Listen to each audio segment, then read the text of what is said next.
Well, we've had 3 different subtopics these past few minutes.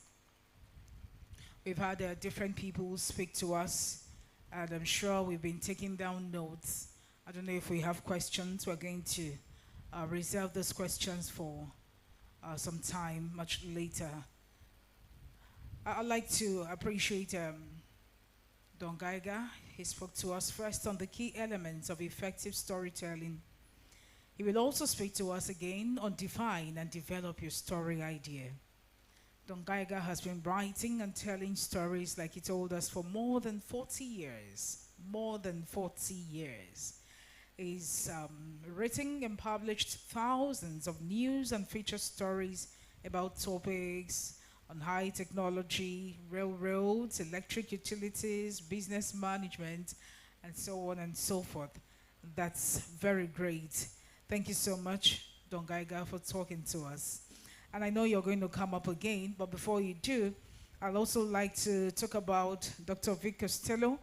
He just spoke to us on creating visual narratives with photos and text.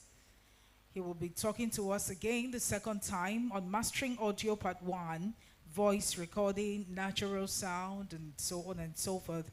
Dr. Costello holds a PhD in communications, and for nearly 30 years, he's been dedicated to teaching courses in multimedia design, filmmaking, radio, and television broadcasting, and he's doing quite great at that. Thank you so much. I know there'll be questions, but that will be later. We also had a good time with Jeff Wilson on photography composition. Jeff Wilson is the co-founder of Wonder Studio, a mobile creative studio connecting brands and businesses who care about people and the planet to adventurous locations. And I'm sure we took a whole lot from his class. He will also be speaking to us again on videography, the 4 key elements of videography. So he will be here again. We ought to take a little time now on refreshments, but our time is running. You know, like I told you earlier, we are grappling with time. While we try to make sure we do all of that, I'd like to appreciate the SA to the Governor on Religious Matters, Apostle Casey Wiper. Thank you so much for identifying with us. Pastor Uche Amma Ohaka, thank you for bringing him, and thank you for being here as well. Let's appreciate him now. Okay, we're going to move on now to the next session. After this particular session, we will be taking the questions. I wouldn't know if you have a question. Do you have a question? Let me see your hand up.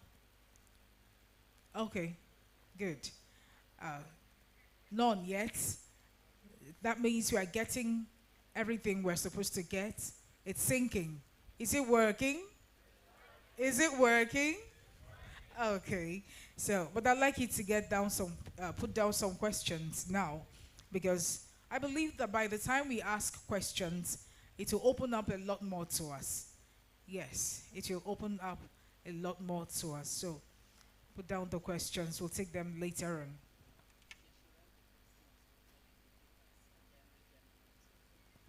So if you have a question, just here, a little part of your paper, write it down. When the time comes, we'll pick up the questions and read them out. All right? Students, are we following? Okay. So we're moving on now to still on production and storytelling track. We want to talk about define and develop your story idea. How to define and develop your story idea. By the way, I love the linking. One resource person is done and he links up the other person. That saves us a whole lot of time, right? So I think we're going to do that again. Let me start by bringing up Don Geiger for this first session. Can we please put our hands together for him as he steps forward? We're not clapping well, though. Are we tired? Thank you.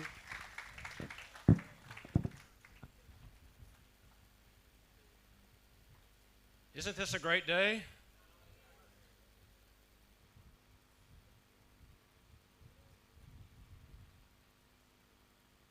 Hold on just a second.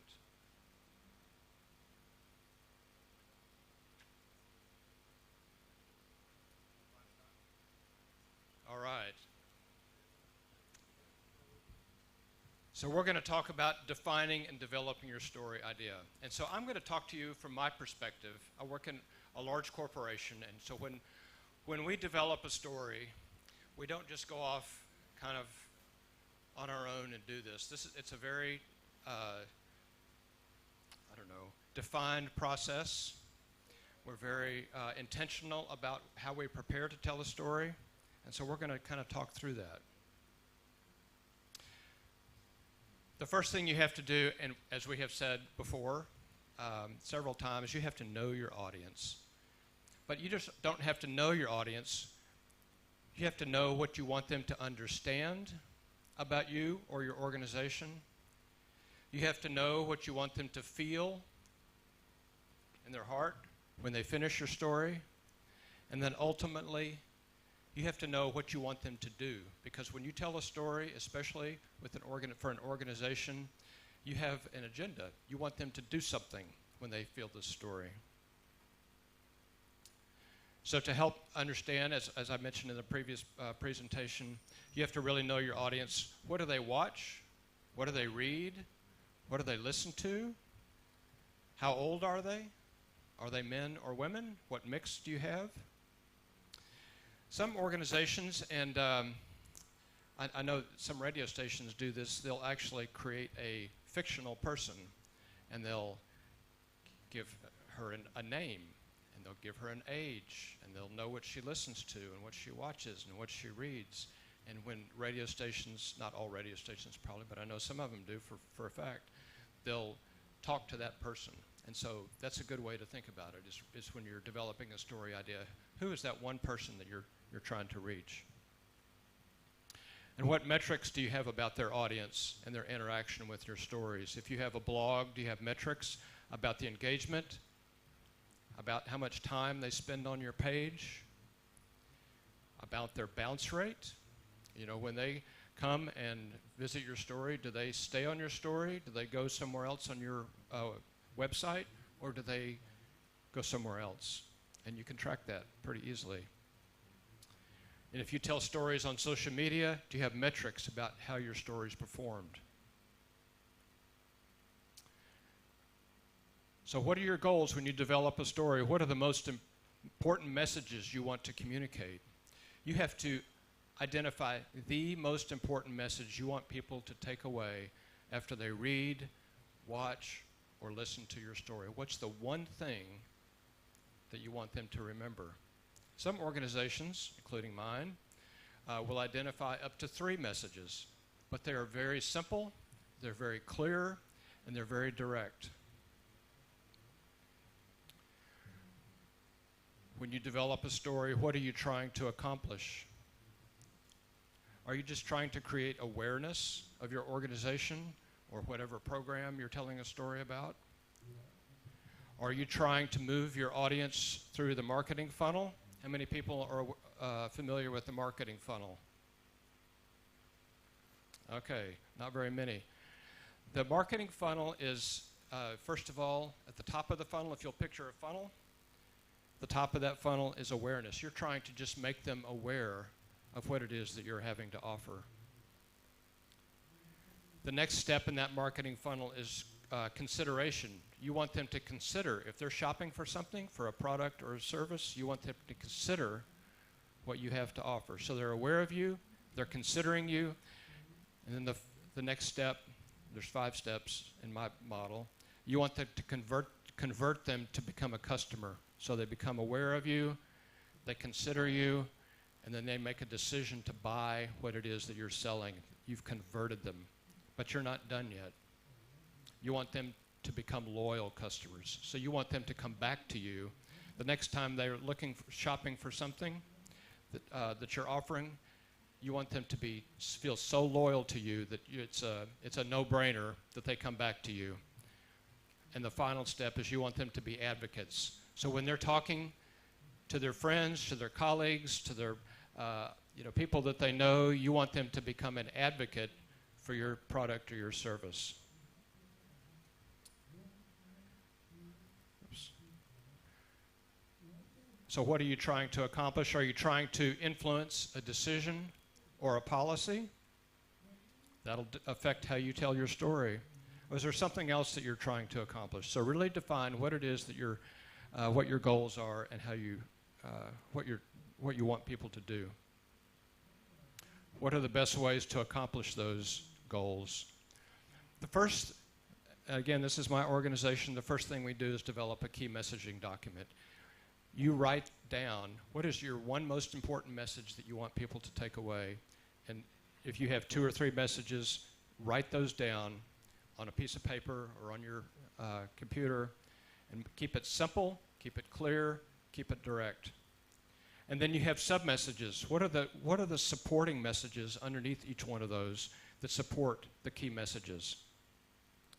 And then finally, what's your call to action? Because when they hear your story, when they read your story, when they read it on a blog or see it on social media, you need to have a call to action.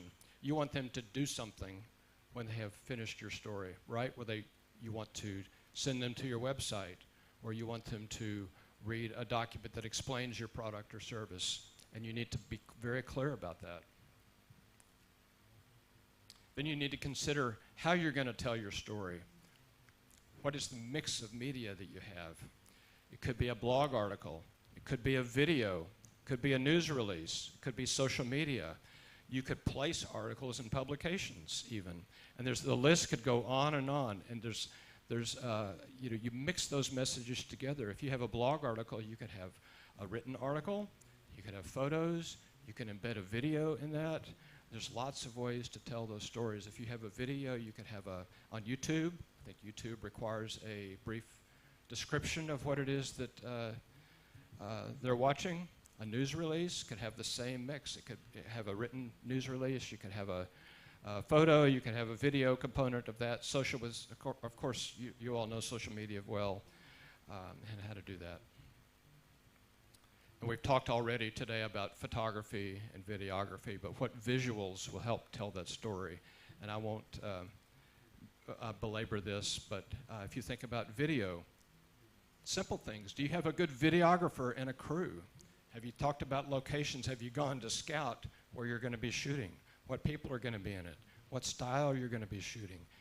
Even things like what clothes you want your people to wear, right? Still photographer. Vic talked about videography. Jeff talked about still photography. Do you have a good photographer? And hopefully you paid close attention to Jeff and you learned a lot about how to do that. But what style of photography do you want to use? Graphics. We haven't talked about graphics today, but that's an important piece of telling a story. Do you have a good designer that you can call to help you walk through that? And then you create a project plan. Overall leadership. Who's in charge? As Vic talked about, there's somebody in charge who's going to be able to tell you yes, no, or go back and work on it some more. As you develop your stories, people are going to have different opinions about how you're telling your story. They're going to have different opinions about the photos you use. They're going to have different opinions about the video that you've developed and the way you're telling those videos. Since I'm a writer, I'm here to tell you 100% people are going to have different opinions about the articles that you write. Somebody needs to be in charge to make those final calls. The leader also needs to make sure that things stay on track. If you're trying to meet a deadline, you can't wait to the last minute to get all these components together. You've got to know what you're doing, and that leader needs to make sure that you're hitting your targets. Roles and responsibilities. Make sure you have clearly identified roles and responsibilities. Who's responsible for doing what for each one of the components in your story? Then you get into the specific stories and deliverables you're telling. Who are the sources that you're going to? Are they aware that you're coming to talk to them? Have they agreed to do that? Do you have shot lists like Jeff and Vic both talked about? Do you have shot lists for the still photography and videography that you're doing? Who's going to put your story together? Who's going to edit your photo? Who's going to edit your video? Who's going to bring all those components together? And you've got key milestones and deadlines. Where I work, we live on deadlines. We're always releasing stories, but it's complicated. You need to make sure you know what the expectations are. You need to make sure you know what the milestones are. You need to make sure that you hit your deadlines, because otherwise your boss or your leader is going to come knocking on your door and wanting to know why you missed your deadline. And that is not a pleasant conversation to have if you haven't done that.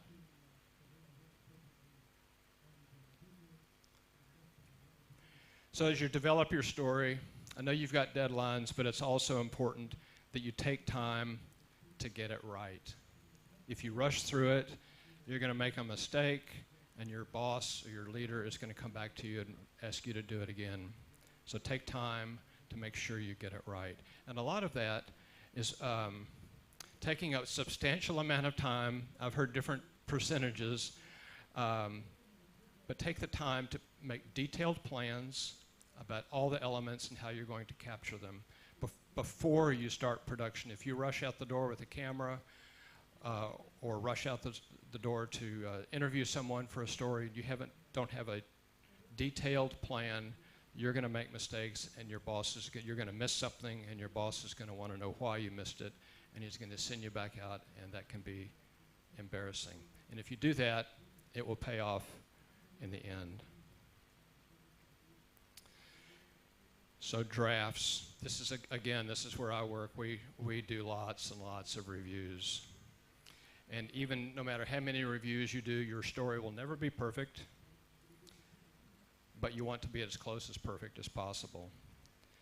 So we review, we revise, we review again, and we revise again, and at some point we say it's final and we release it out into the world. But then you have to choose how you're going to release it. Are you going to release, if you have multiple components in your story, are you going to release everything at once? Are you going to post your blog, post your social media, post your video? Is it all going up at once? Or are you going to sequence it? Are you going to spread it out over a period of days, weeks, or months? Both are viable options, and they're good reasons to do both. Then, when all the pieces have to come together and you're ready, release it. Take a deep breath, push the publish button, and congratulate your team, and then get ready to do it all again, because there's always another story to tell, right? I feel privileged to be able to tell stories. I've been doing it a long time. It's hard to believe it's been more than 40 years, but it has been. But it's great. I love it.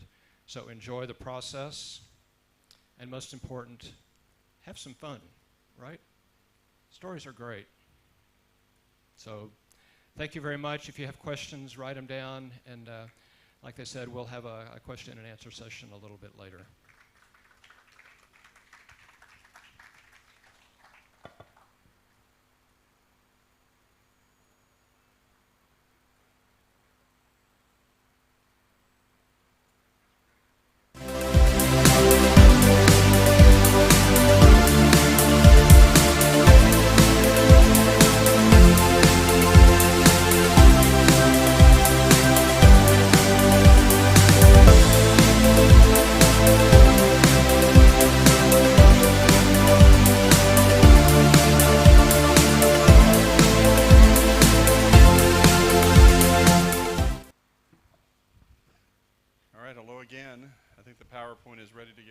So this session is, it's going to dovetail again with everything that we've been doing this morning, but Jeff will come up afterwards and give an introduction to videography. But when you think of video, you think of television, audio, and video go together. You don't have one without the other. So I'm very passionate about audio. It's something that I really enjoy, good audio stories. I'm going to be doing a session tomorrow on podcasting.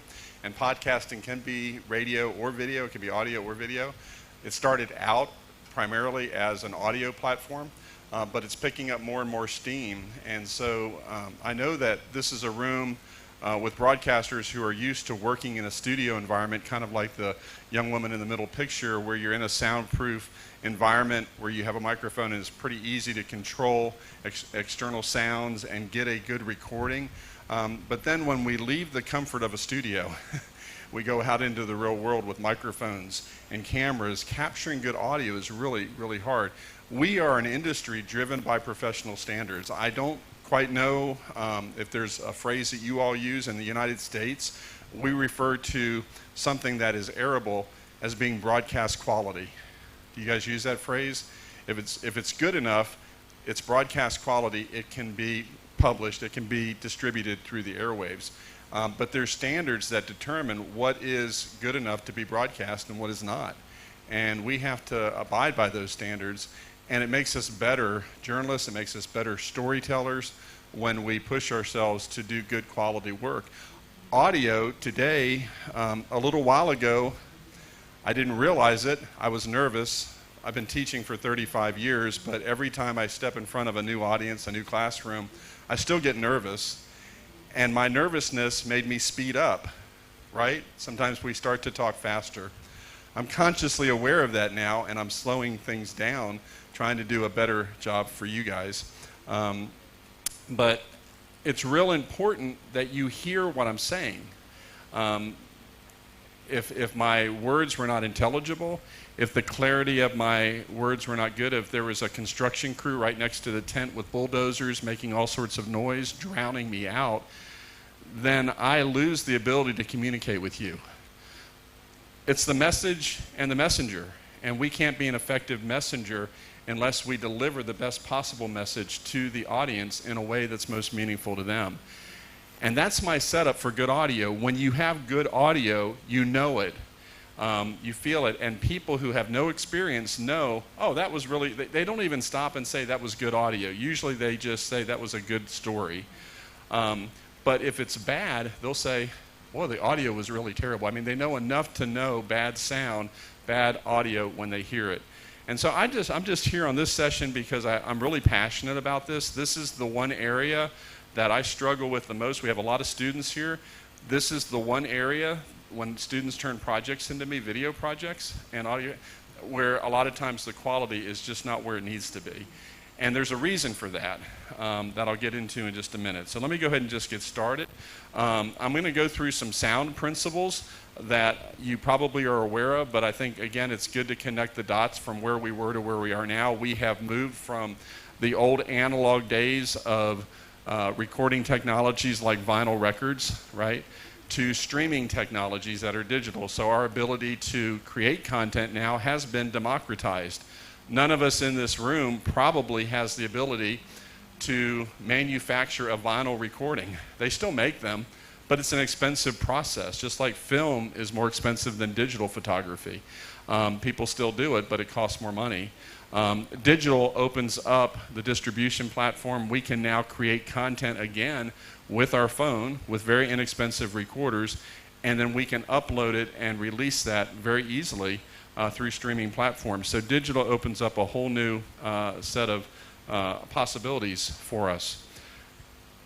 Amplitude sounds like a scientific term. It kind of is. There's a lot of words that are sort of similar when you talk about audio. You can talk about loudness, you can talk about volume, you can talk about gain, you can talk about modulation. And all of those terms are sort of similar, but technically when you think of an audio signal that is going from a microphone to a recorder, it has the ability to be understood scientifically as amplitude. It has certain characteristics that can be controlled, amplified before it's sent out. And so what we need to do, principle number one, is just make sure that when we're recording a human voice, and that's probably the thing that we do most often, is that we're paying careful attention to make sure that we set the record levels. We have to basically, when you have headphones on, like the person on the left who has the microphone, those headphones are giving you volume. You can turn the volume up and down, and that changes what you hear in your ears. But that doesn't affect the recording. You have to adjust the record levels in order to raise and lower the amplitude of the audio signal to make it meet professional broadcast standards. And that's why we have devices like VU meters that allow us to see a visual representation of the strength of the signal so that we can set levels. So that's just a fundamental sort of principle. When I am speaking into a microphone, especially a dynamic mic, the signal coming out of that microphone, if I had a cable right here, you could picture it better. It's very, very weak, and it has to go through what's called a preamplifier or preamp. That's usually built into the recorder, and it boosts the signal, and that's when I'm changing the record level, I'm actually changing the amplification. And if I do that right, when I hand my recording off to Don, who's going to edit my audio, he should not have to amplify it further. Because if he does, then he's introducing more noise and more, just taking away the fidelity of the sound. So everything is affected downstream. When I do my job as the person who's recording the voice and I hand it off to an editor, it makes their job so much better down the road. There's this thing called dynamic range, and that's where we can go from a whisper, "How are you all doing today?" to a shout, which I did earlier and I won't do again. And everything from the whisper to the shout we refer to as dynamic range. So human sound is not constant. So when I'm recording someone, typically, unless they, if it's a conversation, once I set the levels, it should stay pretty consistent throughout the interview. But if it's a live event and we have announcers and they're broadcasting, their levels could go up and down and I might have to adjust them. But that dynamic range is basically that variation across the full recording, and I still have to sort of pay attention to that. When we get into digital, we have to think about these terms. They're a little technical. There's sampling. So there's two illustrations on the top and bottom.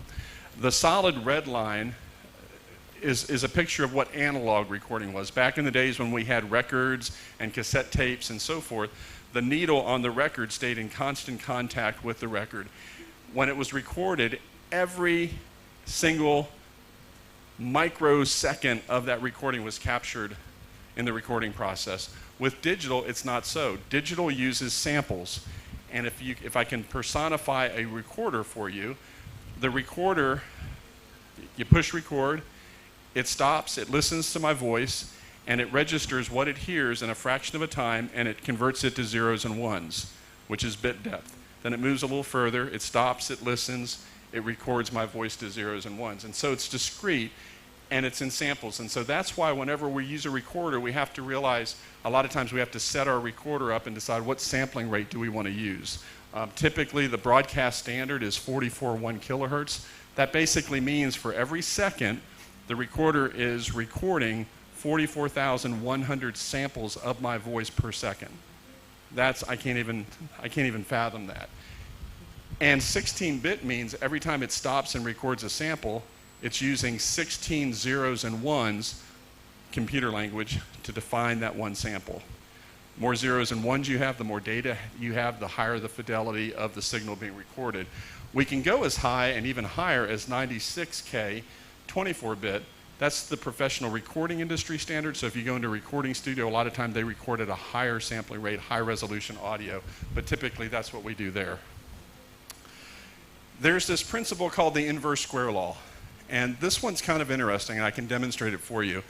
It basically says if I take a microphone and I cut the distance in half, every time I cut the distance in half, I double the output of what the recorder picks up, or basically the output of the microphone. So if I start with my microphone right here, you all hear nothing, right? I pretty much have disappeared. If I move it here, maybe you're hearing a little bit more. If I cut it in half again, move it to here, it's starting to get better.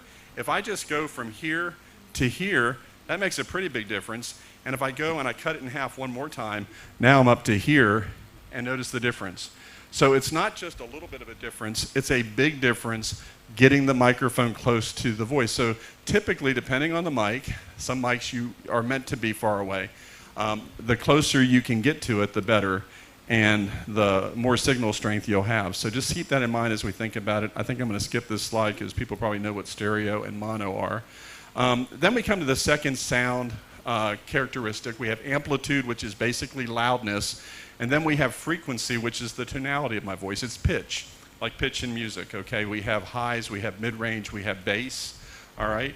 And the human voice moves between this range from low to mid to highs, and there's a frequency designation. We have, in human hearing, we have a 20 kilohertz range of sound from 20 hertz to 20,000 hertz. And this is for you students because it's kind of academic knowledge, but there's this thing called the Nyquist principle. So that 44.1, like who came up with 44.1 kilohertz? Why couldn't it just be 40? Well, it could technically, but some scientist named Nyquist years ago determined that you need to double the number of samples per the highest frequency range that you're working with. So for humans, the highest range is 20 kilohertz. You need at least 40,000 kilohertz to capture all of the variation within human sound. So low, mid-range, and then high range.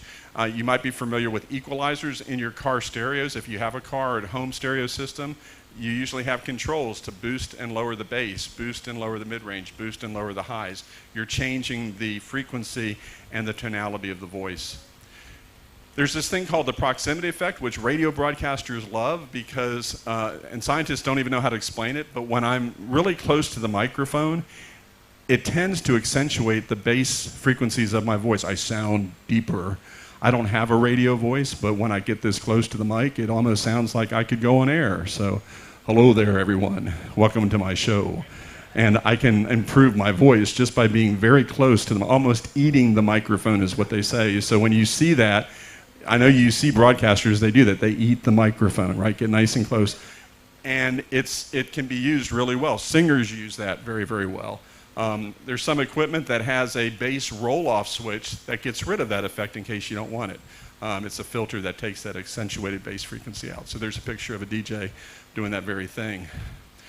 So there's three ways to classify mics. There's probably more than 3 ways, but there's 3 main ways. Again, students, take notes. This is going to be on the quiz.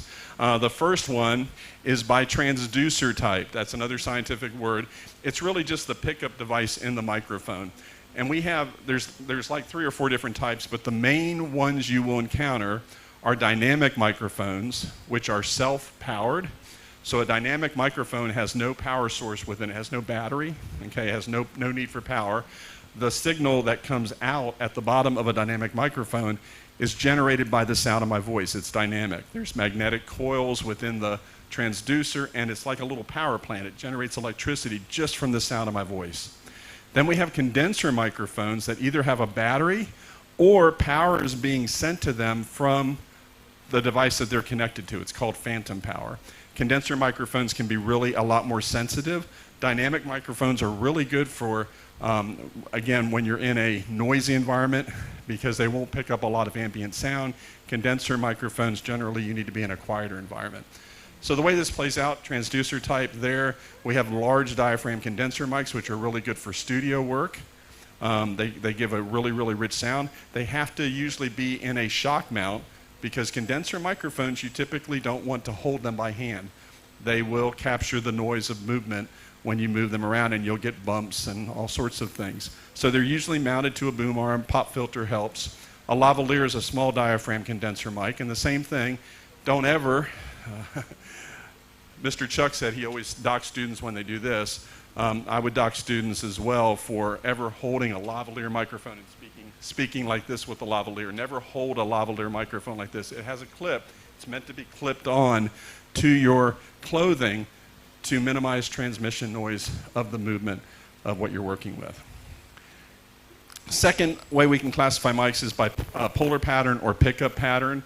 Every microphone has different capturing dynamics. So we move from what's called omnidirectional, which is a microphone that sort of, and when we say omni, it's not just in a circle, it's spherical. So you have to think 360 degrees.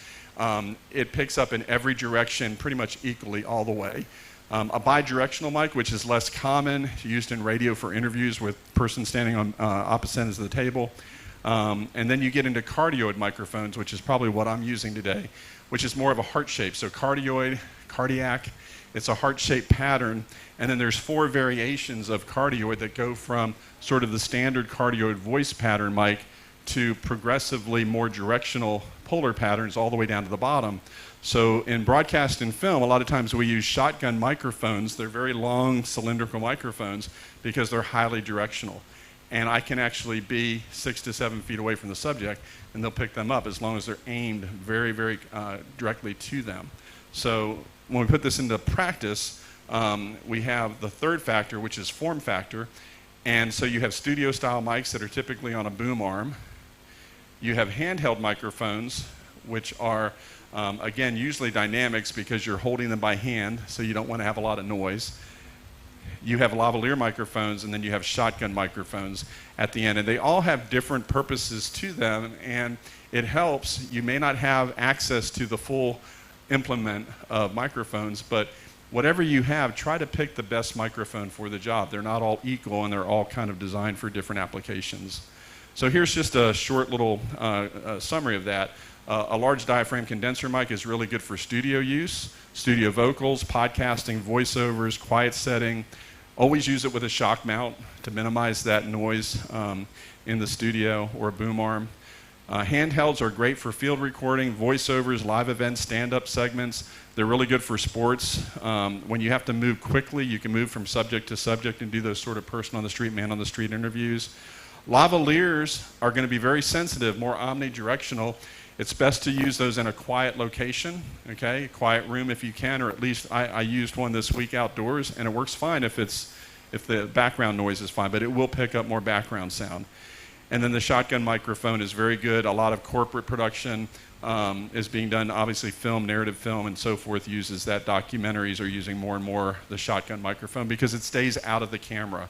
So a lot of times for documentary and film, they want to suspend or increase realism by not having the microphone actually visible in the shot, and the shotgun microphone can do that for you. There's lots of types of recorders. This is one of my favorite. This is one we use at my school. It's fairly inexpensive, about $150. I don't know what that equates to in your currency. Typically, most recorders will have 2 inputs.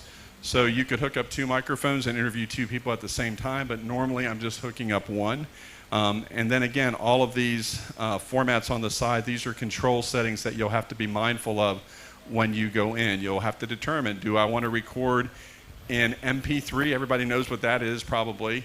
Maybe less familiar is WAV or AIFF. Those are uncompressed file formats. So typically you want to record in the best format that your recorder will let you record in. When I get ready to distribute it online, I can convert it to MP3 or AAC, which is a compressed format for distribution. All right, lots of types. You can even use your phone for audio recording, and I've got a little demonstration that I'll show you.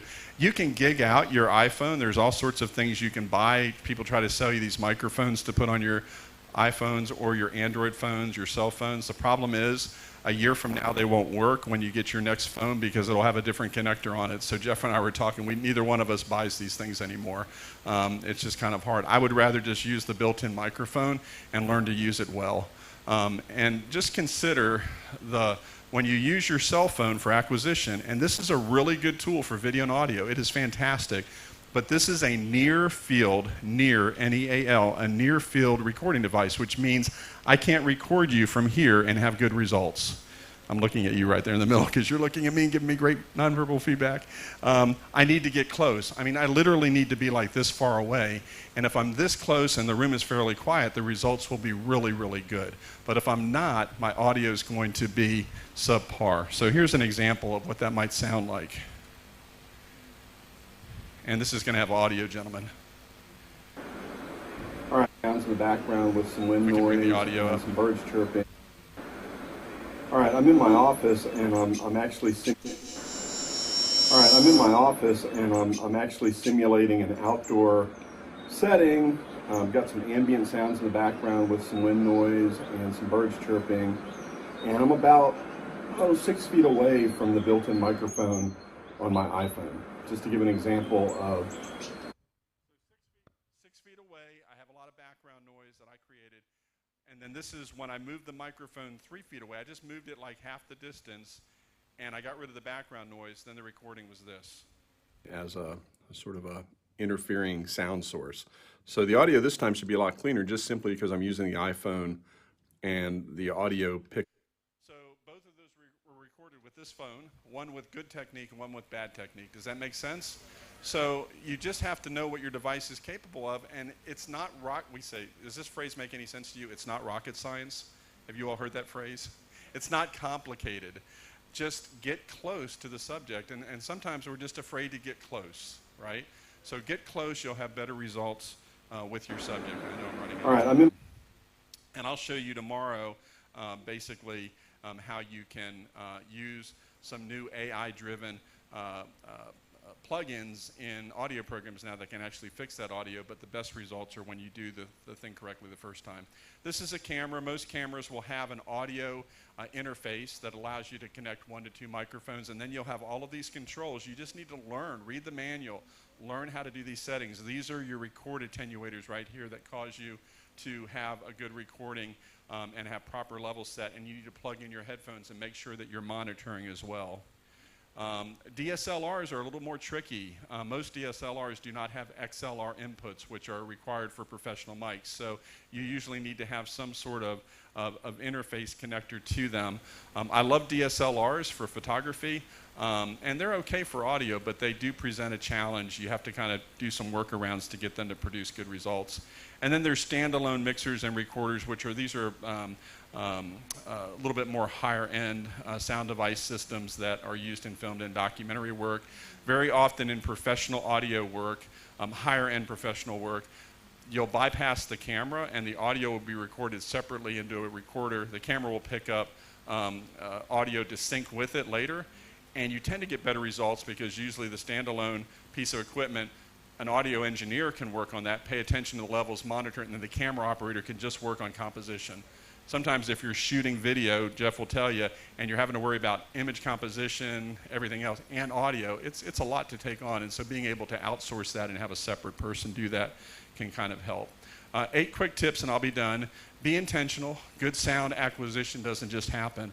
It takes a much higher degree of intentionality. Jeff may not like this for what he's going to share with you, but our cameras today are so good that if you give them good lighting, you have them on a tripod, you know composition, you can do video and have a really good image without a whole lot of work. Audio isn't that easy. It takes a lot more knowledge and a lot more intentionality to get good audio out of the equipment. Isolate primary audio from secondary sources. Sometimes you want background sound. It incorporates the setting, helps people know I'm on a farm and I hear wild animals in the background. But they should be in the background. They shouldn't be competing with the primary audio, which is the person speaking. Choose an appropriate setting, studio setting, or another one with low level background noise if you can. Use professional grade external mics whenever possible. Try to avoid using the built-in microphone on a camera when you have an external mic. Choose the right mic for the job. Practice proper placement, distance from subject to mic. Monitor the quality of the sound with professional headphones, not just earbuds. Real headphones are really valuable for that. And last, monitor record levels and adjust as needed. And that's a lot in a very, very short 25-minute section. They're telling me my time is up. Hey, the last thing you don't want to do, my son is a sound editor, sound composer, and he gets called upon all the time to fix audio that was not done correctly. And people pay him money for it, and that's fine, but he enjoys his job a lot more when people give him good source material to work with, and then he can take it up even more and do a better job. We have a saying in the US, I don't know if it's a saying around the world, hey, don't worry about it. We can always fix it in post, which means I'm a sloppy recorder, I didn't do my job, hey, but the next guy coming down, he's brilliant, he'll fix it. Don't do that to your colleague. Don't do that to the person downstream. Get it right, and then he'll make it, or she'll make it even better on the back end. So thank you very much.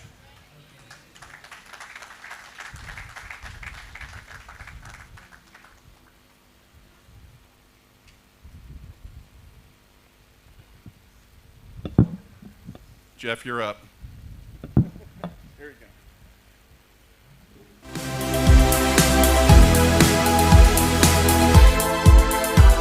Today, bringing props up to this one. So I'm going to put it down here so I don't accidentally drop it during this. Okay. So now I'm going to spend some time talking about videography. A lot of times nowadays, photographers are being asked to move into videography, so I think it's really good that we have an understanding of both. I started off as a photographer. I've gotten my graduate's degree and everything, but then I didn't learn videography until after school. I really had to teach myself, come to institutes like this, watch millions of YouTube videos. Seriously, I've watched a lot. So you can still keep learning, and I highly recommend to continue learning and learning and learning as much as you can. So like I did with photography, before the shoot. This is before picking up your camera for videography. It's going to be a lot similar to photography, like how we just talked about. And it's best to always think about what you're shooting before you actually shoot it. So the main one is, who is your audience? We've talked about this before, but you know, your video will have a tone of voice. Everything you do will have a tone of voice, but a video will really show tone of voice, both visually, audio, and then just how it flows. So think about your audience. It could be the general public. It could be a company board of directors. It could be a secondary school. Those are all really different audiences, right? So then what is the purpose of your video? This one might actually be the first question you need to ask, because if you can't answer this question, is it even worth doing that video? I mean, you need to know, what is the purpose? And if you can really tell what the purpose is, then that'll help you tell how you need to say or convey that story. Where are you going to distribute it? This one's extremely important. And I'm thinking, is it for TV? Is it for YouTube? Is it for Instagram or TikTok? Because that's going to really mean, how are you going to shoot that? Are you going to be shooting it like this, horizontally? Or are you going to be shooting it vertically? If all you're doing is getting social media posts to go on Instagram and TikTok, you'll show up the day of and only shoot vertical. You should have that in your mind. If you're going to be shooting for YouTube, you'll probably be always shooting like this, all right? And to note, it's definitely easier to crop from this to this. What resources do you have? Is it your smartphone? Is it your DSLR camera like I brought up? Do you have lighting? What resources does the environment provide? Like, I'm feeling really lucky here that we've had a really nice, sunnier day. We don't have dark storm clouds above us where it's going to be dark over all of us. Is there a window if you're indoors? We talked about that with photography.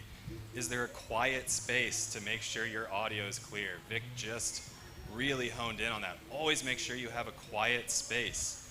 I mean, you can get into some areas where then, I mean, especially people who are doing reporting on traffic, that is one of the hardest jobs you can have, because you're going to have traffic all behind you, so you need to have the audio set and perfect. You need to be working as a team between subject and videographer. Then what's the style of the video? Is it a creative or is it a news clip?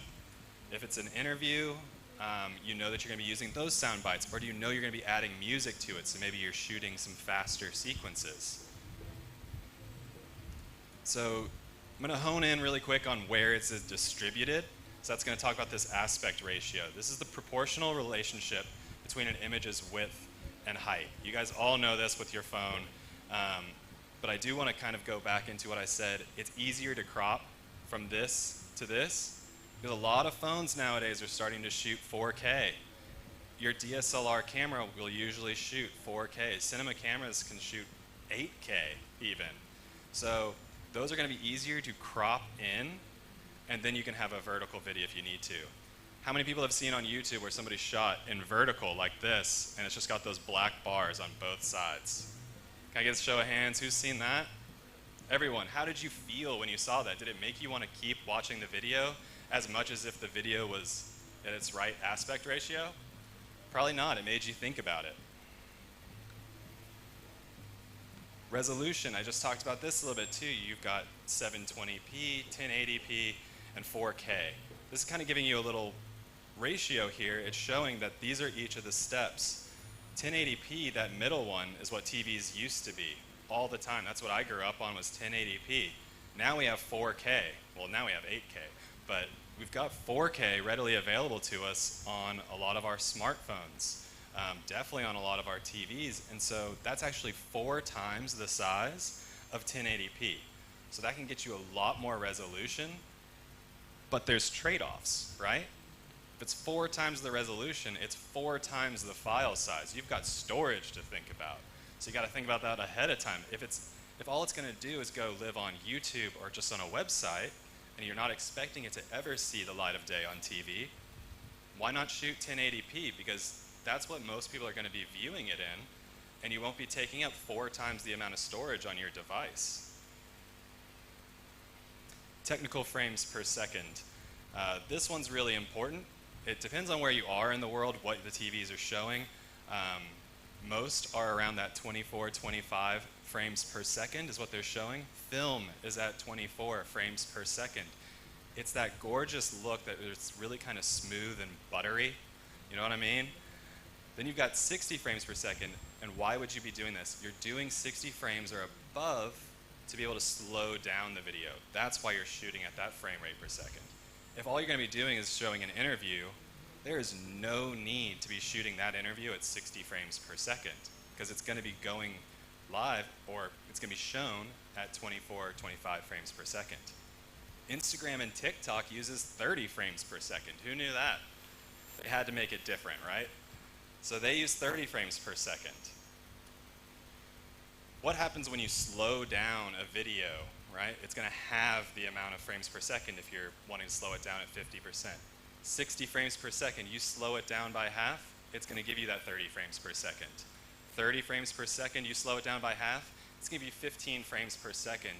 And in the shot, it's going to look really jumpy. I'm going to show you a little example of this right here.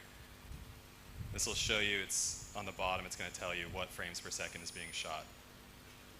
60 frames per second, real speed. 60 frames per second, half speed. It looks smooth.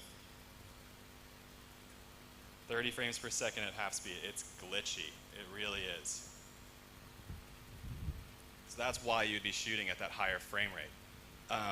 When it comes to interviews, like I said, probably going to be shooting at that 24 to 30 range. If you're going to be shooting B-roll, something that's going to be telling the story, I shoot 60 frames per second a lot of times for B-roll because I like to slow down B-roll pretty frequently.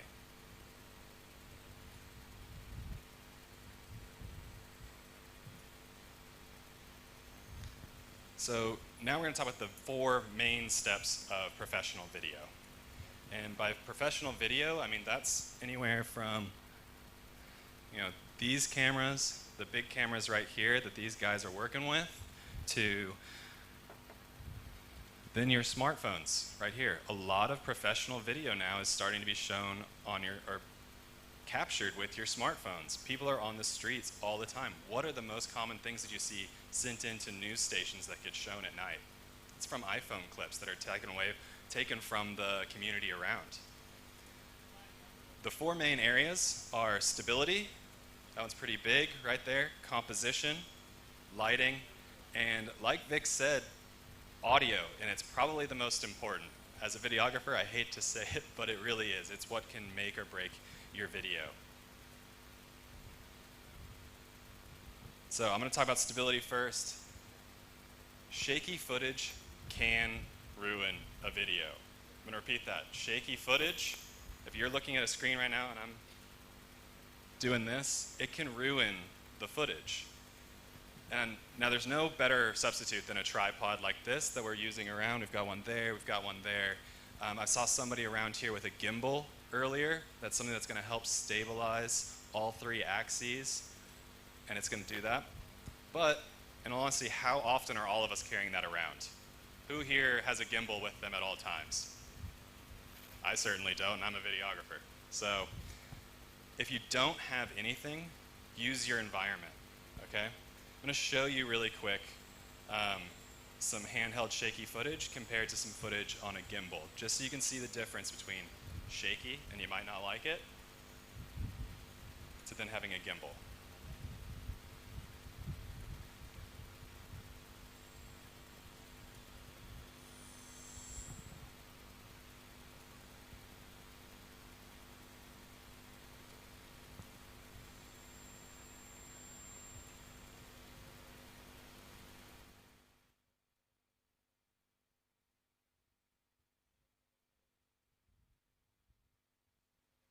I mean, who can tell the difference there, right? Pretty obvious, right? And that's what really takes you apart from being amateur, just shooting all the time, to then being more professional. You get that steadiness.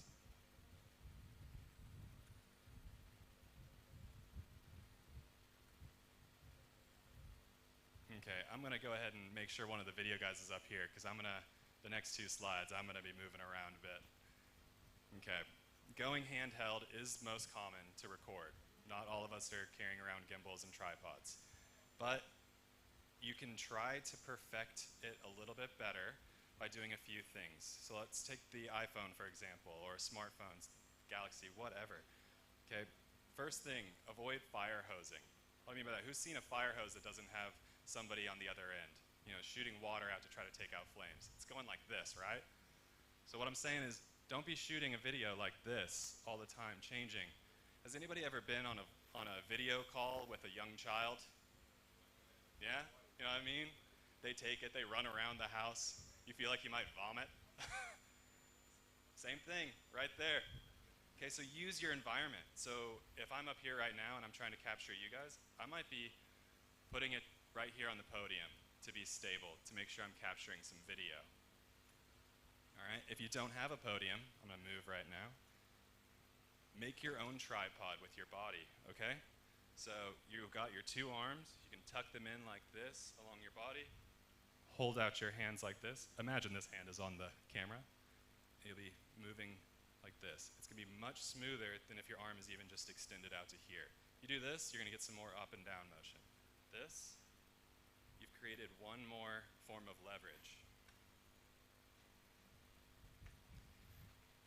A lot of phones nowadays have an anti-shake or a stabilization function. I mean, who knew that? I had to have somebody at the Apple store show me that on an iPhone.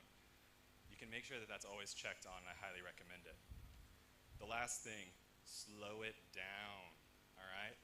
A lot of us, when we're going out there, it's, all right, we're getting this video here. Even if I've got this and I'm going, you know, this way, it's crazy. The viewer later will see that and say, that is way too fast. That's not how we move as humans. We move much slower than that. So make that a nice slow pan if you're doing that.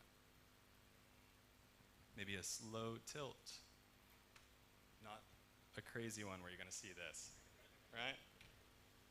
Okay, like I said, no one wants to be motion sick, so don't make all your viewers motion sick.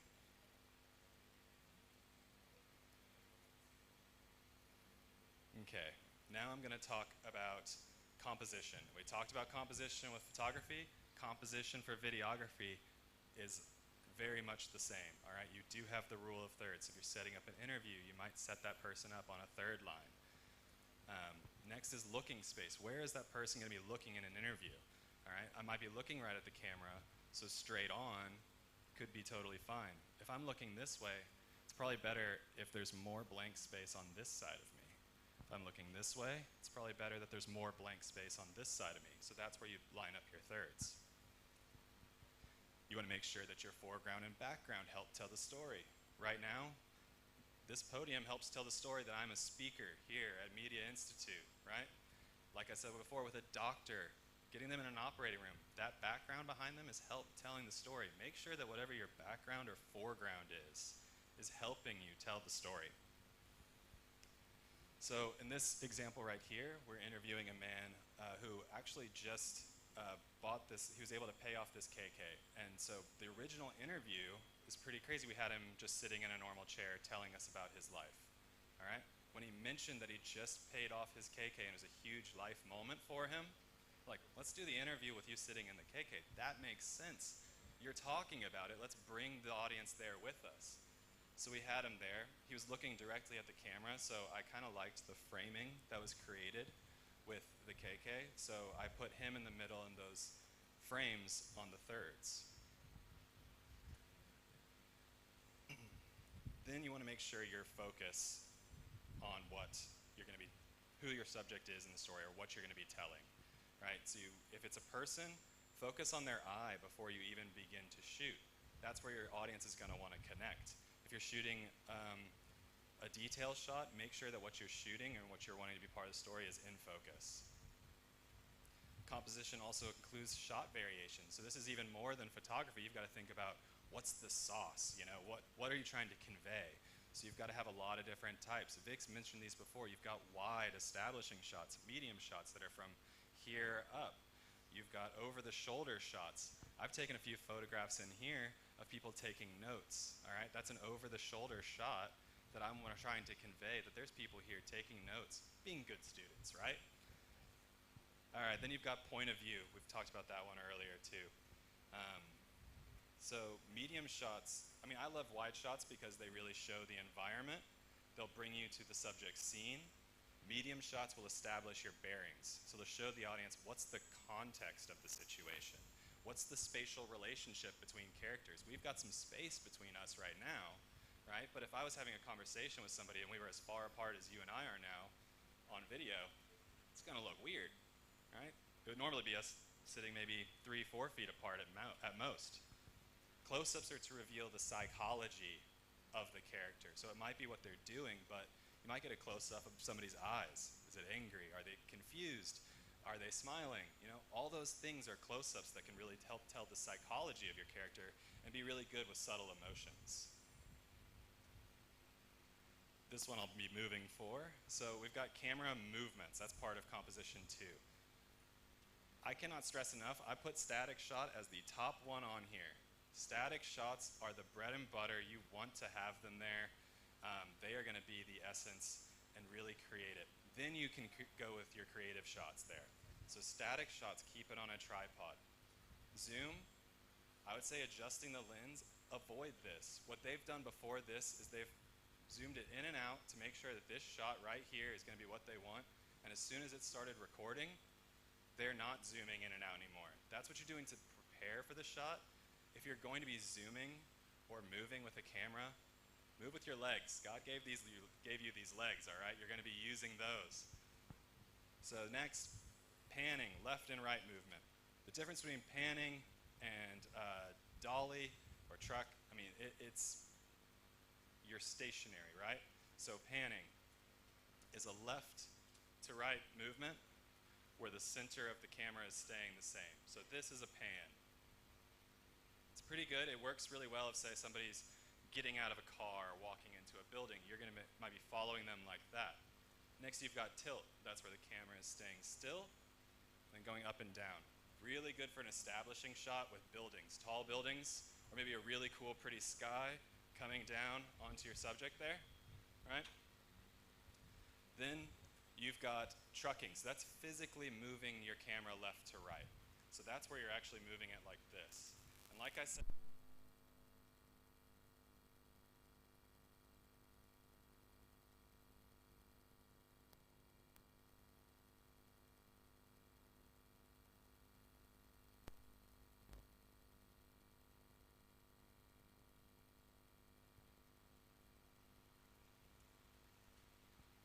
says we've got battery. Okay, good. So, like I said before, slow movements. It's really good here. If you're going to move sideways, you might move your body and kind of walk along with them so it's smooth. Okay? Slow movements. And then you've got follow shots a lot of times. That dolly. You can have follow shots or people coming to you. So that's going to be stepping forward, stepping back. You see here, I'm going really slow, and that does just enough movement.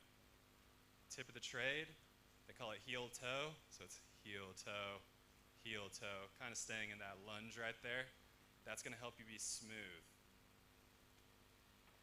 See, you can do it even with a phone. Next up is lighting. So lighting's key to a video. We've talked about this. Who can think of a time they saw a video with bad lighting? You can think about a Zoom call even where there was a window behind your boss, you know, or your teacher. That window behind them is just lighting them up. You can't even see their face, their expression. All right, maybe that's not too good. So we want to move the light to being in front of them or at least to the side of them. That main source of light is called your key light, all right? Main one, like I said before, is the sun. Utilize the sun, all right? If you're going to be interviewing somebody outside and you're the photographer or videographer, have the sun at your back to then be lighting up their face. Unless it's just too harsh, then you might move them into shade. So the rest of these I'm just going to show you the next slide because it's going to kind of give you a better feel of them. So let's say that key light to the left of the video right there is the sun. Or it could just be a light within a studio. That's going to be your strongest light. To fill in the right side, maybe even further away, you'll have what's called a fill light. And what that fill light's used is to try to get rid of those shadows cast by the first light there. typically it's less powerful, so you don't want to have it as strong as your key light. So make sure that they're there. I mean, diffusing them is great. It can really help soften things. Then you've got a fill light, or sorry, the backlight behind you. So, I mean, right now I don't have one here. There was one in the other tent. I've been wandering around taking photos. So backlight will help separate that subject from their background. It'll kind of create a halo around them. But white backgrounds work just the same because it's going to be reflecting that light from them. Last but not least, audio. Vic really covered this, so I don't have to as much, but it should not be overlooked. Who here was at Media Institute last year? Can I just get a show of hands? Who remembers the thunderstorm on the second day? Yeah? That happened during this part. There was no better substitute for an example was saying, okay, you can't hear me right now. There's no substitute. There's no way that you should overlook audio. Keep your environment as quiet as possible. We talked about that. And the rest of these Vic really covered. So you've got handheld like this that we're holding at the moment. Lavalier, you've got those. Those are great for a single person. Clean, clear, usually hidden. You've got the cord going either behind the person or underneath their shirt. Boom and shotguns. I have a shotgun, not right now, but I use it all the time on the top of this. Like Vic said, most documentaries are being shot with that. Most of my film style is documentary style. I've got a shotgun mic on the top of this, and I'm moving around with that.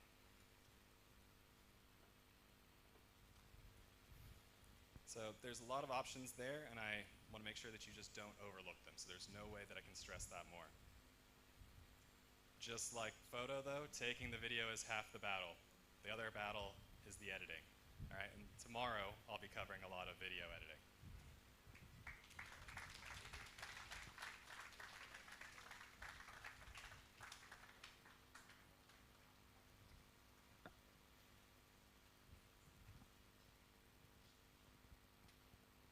Thank you again.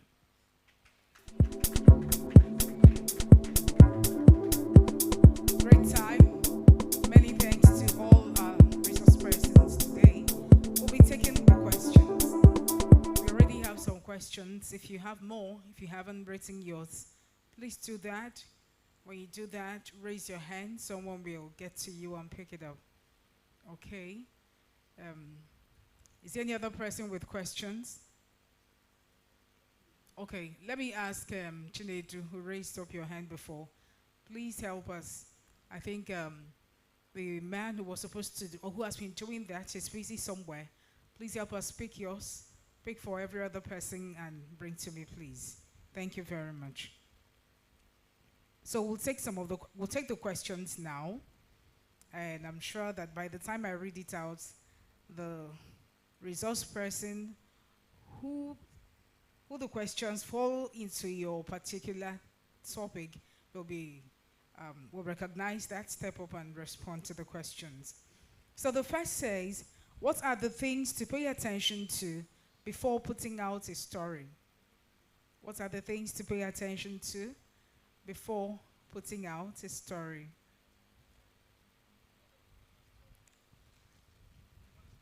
Or do I take all the questions before you step forward? So it will give you a little time.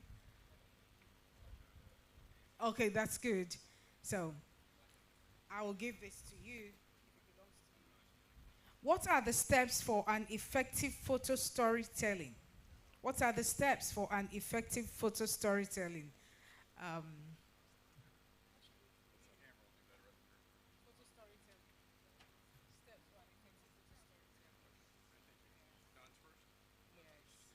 Most times, people turn their iPhones upside down to take a photo or video. Why is it so?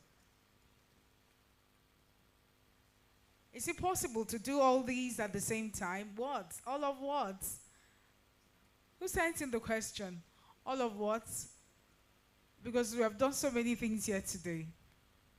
I wouldn't know. Maybe you can compose it better and send to us. So while we're getting the other questions, let's have you respond to these. Okay, my question is, what are the things to pay attention to before putting out a story? So I think there's lots of things, right? and we'll cover this tomorrow when I'm doing a session tomorrow about writing stories for blogs and websites. And one of the first thing I think in my presentation is you've got, and maybe the videographers may have a similar answer, you've got about 3 seconds to capture their attention if you have a written story. And it may be similar for a photo story or a video story. And I've heard that's a generous number. I've heard even a number as small as 17 milliseconds. If somebody pulls up your story on a blog and they read the headline and the first paragraph, if you don't capture their attention and pull them into the story, what are they going to do? They're going to go do something else, right? They're going to read another story, or they're going to go, cook supper, So and then you've got to draw them in. Every sentence has to draw them deeper into the story, because you can't assume that just because you put a story out that people are going to read it and that they're going to finish it. So you have to create momentum and propel people, draw people through the story all the way to the end. And I assume it's the same with video and photography, photo stories as well. So that's one thing. So you need to pay a lot of attention to your headline. You need to pay a lot of, for a written story, you need to pay a lot of attention to your headline. You need to pay a lot of attention to what we in the news business would call the lead. So the first 2 or 3 paragraphs, and you've got to tell them, maybe by the no later than the 3rd paragraph, you've got to tell them why they're reading this story. We call that the nut graph. So you've got to tell them, you got to draw them into the story, tell them why they're reading, why they should finish this story, basically. You also need to make sure that everything in your story is factually accurate. You need to double check you need to double check your facts. You need to double check your quotes. If you're writing for an organization, you're probably going to have a review process, and you need to make sure that you understand what that review process is and make sure that you follow that. Because if you're writing a story for an organization and you have inaccurate facts in there, or if you're writing a story, I write for a high-tech company a lot, and so we have to have a lot of technical credibility.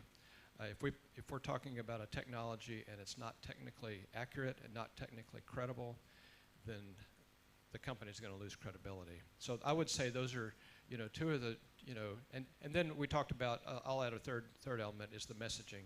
You need to make sure, as I talked about in one of my previous presentations, you got to make sure that you're on message, you're communicating the message, and that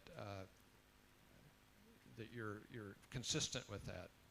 So I don't know if. Okay.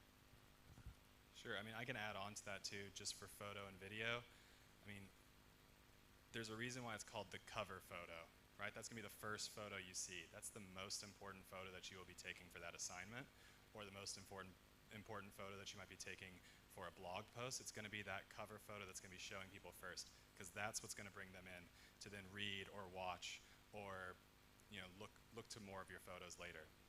Same with video. I mean, how many people here on Instagram and TikTok, right? If that video doesn't capture you within the first second, you're scrolling down. I mean, that's just what happens. If it's YouTube, same thing, you might just click next, or you might hit back. So, I don't know, do you have any more that you want to add to that, or just? Okay. Yeah. So my question was, why do people hold their phones upside down while taking video or photo? I mean, you can see here, most people have a phone, you can bring it up, you can look at your photo screen. You've got the record button on the bottom. I mean, I don't use it all the time like this either, but I know some people really, really like it. Only have 2 hands. So if you turn it upside down like this, your thumb is really close to the record button.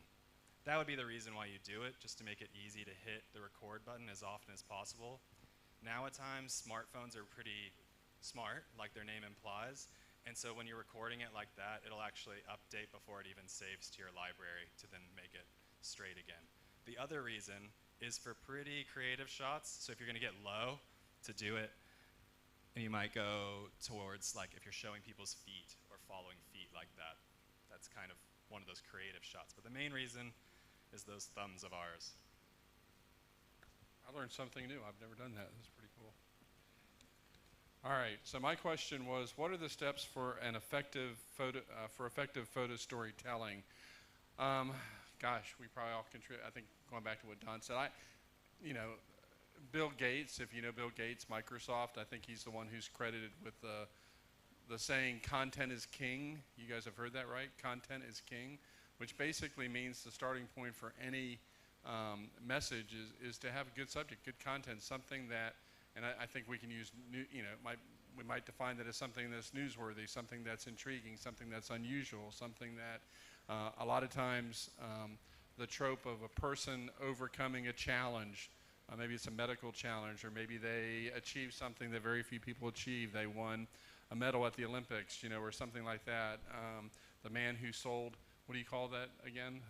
Who paid off his, that was a milestone moment, right, for him paying that off. And so that was important to him, and it was something that was relatable. And I think just that it can relate to the audience that you're trying to communicate to. So I think the number one key is just coming up with good subject matter, coming up with good stories. And that takes a little bit of digging and research and looking, but I really believe there's stories all around us.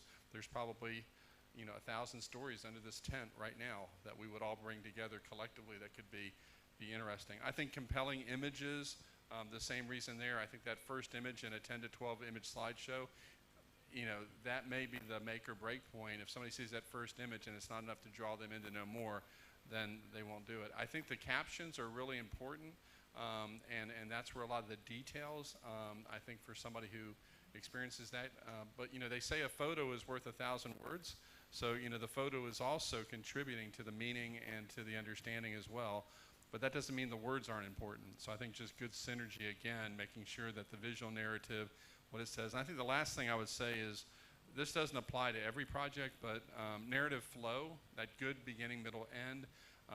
In drama, in literature, they talk about the narrative arc, exposition, which is how you introduce the story. So really a good introduction at the beginning, and the first slide or two is really, really important. You have rising action, you have climax, you have declining action, and then you have resolution. And even though that's more of a narrative, dramatic sort of way to look at the beginning, the middle, the end, I think it still can apply to a lot of the stories that we do tell. So just maybe thinking in terms of how does your story sort of move from beginning to end? Are there certain things that you're going to reveal, slide 6, that might be a surprise to the viewer, things that you hold back. Don't give your story all the way at the beginning, leave something there maybe as a, to add intrigue, to that. So I guess those are the things, but I think just starting off with a good subject is probably, and a good story is the most important thing you can do. We have more, it's all right. We have more questions, but I think after these will be the last. Why is it that at times when you take pictures with your smartphone, initially it looks beautiful, but when you zoom out, it doesn't give you the same quality? Is it possible to make available for us some of the equipment for practical demonstration tomorrow instead of just a theory?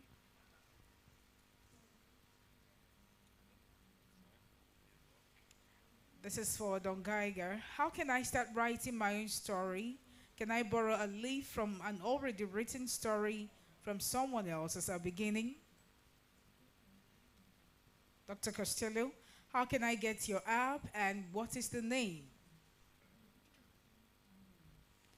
Key elements of effective storytelling. How do you source for stories? Number 2, you said stories should be easy to understand. Is it not better to keep the viewers in suspense than letting them know when your story or where your story is landing?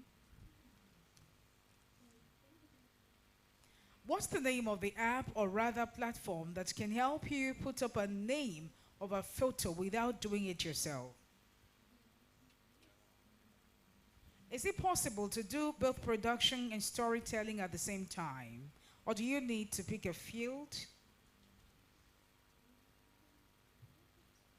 Questions. Guidance to starting your media brand. How do I start my media brand? What are practical ways to be better at shooting in church services? For Sir Don Geiger, tips on managing time when creating and releasing story to meet deadline.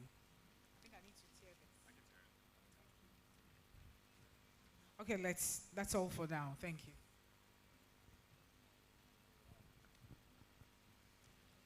Okay, so I'll take the first question here. How can I start writing my own story? Can I borrow a line from an already written story from someone else as a beginning? I think you need to, first of all, can you borrow a line? Can you borrow from an already written story from somebody else? I would say that's not a good practice in general. I think if you're telling your own story, you have a unique perspective, you have a unique story, you need to really sit down and think about what's going to be a compelling way to tell that story. I think you can weave in ideas. If you're going to borrow from somebody else, I don't think I would start my story that way, but if you're going to weave it into your story, I think you need to reference that person. You need to give credit to whoever you got your idea from, because otherwise you might get a call from them wanting to know why you borrowed that. And if you're going to do that, you probably ought to, it's a good idea to ask their permission maybe and tell them that you want to do that. So I would say, really think through your own story, think through what makes your story unique, think through, if you're thinking about the lead for that story, what's a good way to capture who you are and what you're passionate about, and kind of use that as a starting point. Okay, I've got the next question, which is, why is it at times when you take pictures with your smartphone, it could be looking beautiful when you're into that photo, and then when you zoom out, it doesn't have quite the same quality? I've got two main answers for that. The first is, remember those, the camera lens sizes that I was kind of telling you about earlier, where you've got your wide, your portrait, like your 50 mil, and then your telephoto? So if you're at a telephoto lens or you're zoomed in, it's going to be compressing that empty space that's between people. So if you're taking away that empty space, you're bringing those subjects together, and it can make it look beautiful, whether it's a person's interaction with a place or the environment, or a person interacting with another person. So that's why the telephoto would be used in that scenario, or being zoomed in. If you zoomed that out, you gain that empty space back, so you'd see the space that's between the people, and it doesn't quite do justice for the eye or the viewer. The other reason I want to say is, if you're shooting a video and it's recording at that moment, and you're zoomed into something, and then you zoom out and you didn't stop recording, it actually loses half of its quality. That's just something that smartphones do. I don't know why it's that way. I'm not a manufacturer or an engineer, but you do lose half the quality. So you actually want to reset and stop recording, zoom out, and then start recording again, if that's the case. All right, this question says, is it possible to make available for us some of the equipment for practical demonstration tomorrow instead of just the theory? And I really appreciate this question, because this is sort of how I teach at my university. There's lecture, but then there's application. And every week, usually, one day will be lecture, and next day will be, we're going to do something with that. So I don't know what we can do. I'll be honest with you, I brought some equipment. I brought a recorder, and I brought 3 types of microphones, an audio recorder. I would be happy after we're done today just to go get it real quick and stand out here, and if some of you wanted to come up and hang out with me, I'd be happy to do that. I don't think there's time within the program, because it's already been structured and created, but if some of you would be interested, and maybe we'll make an announcement afterwards. I don't know if Jeff has some gear too. I know he brought some gear, I brought some gear. Be happy to show you what we brought and do a little bit of hands-on with the time that we have. We're here to help as any way we can, so if that would be helpful and you can stick around, I'd be willing to do that. I can do the last one real quick, Don. This is just I had 2 questions about the application. The application I demonstrated was called Adobe Express. Adobe Express. Adobe wants to make money by selling you subscriptions, so sometimes you have to dig a little bit, but it's out there. There's a free version of it. I can probably leave the link here. I don't know if they can push that out to you. Also, Jeff uses Canva, and Canva also has photo story templates in it as well. And they have a free version and a paid version. I don't know how much the free version will get you, but both of those applications, either Canva, C-A-N-V-A, or Adobe Express, I would recommend both of those. Okay, I'll take the next couple because they're on the same page. The first question on this page is, how do you source for stories? And that's a really good question. And I don't know if you've heard the saying, but if you go to some place like New York City or Umuahia or Lagos, there's a million stories. Everybody around you has a story.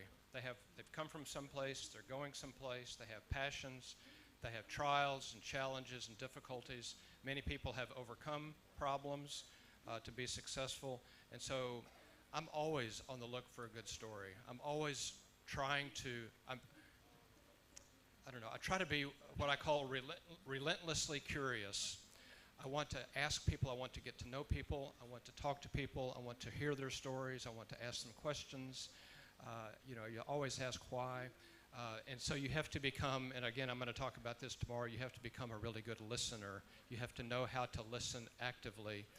And so that's, and you have to, you come to a point where you recognize a good story and you want to follow that.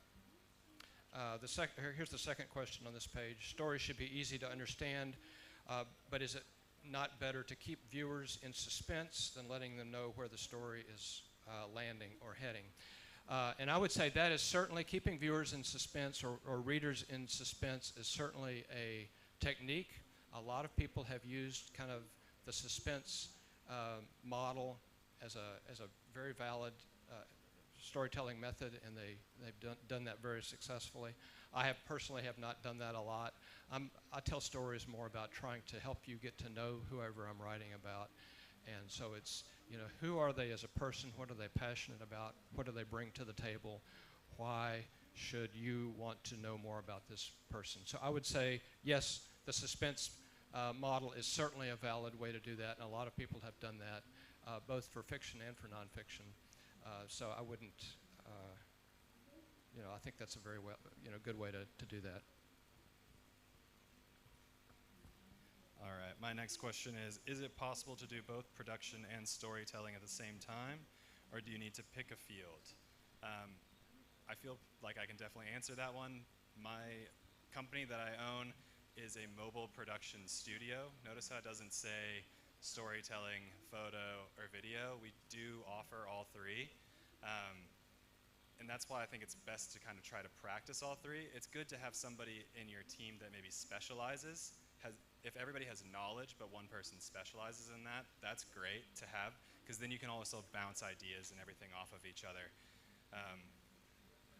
What I would say too is that, like I mentioned, I started off in photo and I figured out that I had to learn video to then help me get more clients. I wanted to continue to get clients, and a lot of times clients these days are asking for, like, hey, cover this event, we need 20 photos and 2 videos.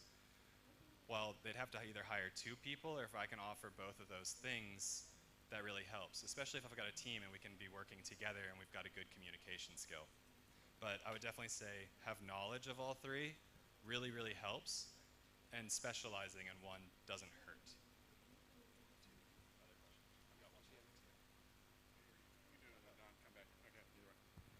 All right, what are practical ways to be better at shooting in church services? This is a hard question because it depends on, do you have 1 camera, do you have 2, do you have 3? Are you switching cameras? Are you using an iPhone? There's lots of different things, but just in terms of shooting, I would say put what Jeff shared to practical use. You need to have a tripod. I don't know how church services are here in terms of what's acceptable or not, but I know where I come from, you know, where you are, you can sometimes only get so close to the pastor, to the front of the church, and so I think the biggest handicap to filming church services is that most of the time the kind of camera you have is not going to have a real long lens, and it's not going to work good from the back of the church. It's not going to, if I'm here and that fan is the pastor in the back there, that might be a normal distance for me, and I'm not going to get a close-up of the pastor from this far away.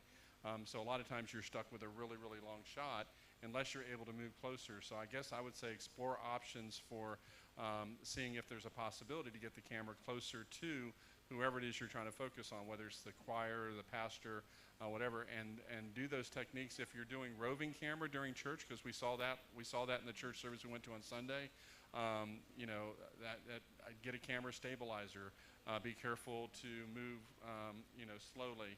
The best case scenario is to have more than 1 camera, so that when one camera is resetting on a different shot, whoever is cutting from camera to camera can go to a safety shot and then come back. But again, I don't know what the context was for the question that was asked. But I think just put those good principles in place. I think the number one thing is just get the camera closer to the subject. I think the distance in a church is probably the biggest thing that makes shooting church services so challenging.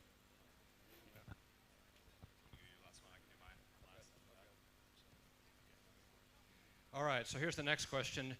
What are some tips on managing time when creating and releasing a story to meet deadline? So I'll tell you, I started my career as a newspaper reporter, and we had daily deadlines. And there's nothing like a daily deadline that if you don't meet, you're going to get in trouble or maybe get fired if you don't meet it, to motivate you to meet your deadline, right? So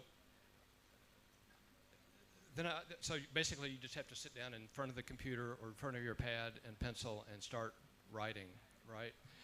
But you hear stories, you know, it depends on what you're writing. If you're writing for a daily newspaper, you're going to have a daily deadline.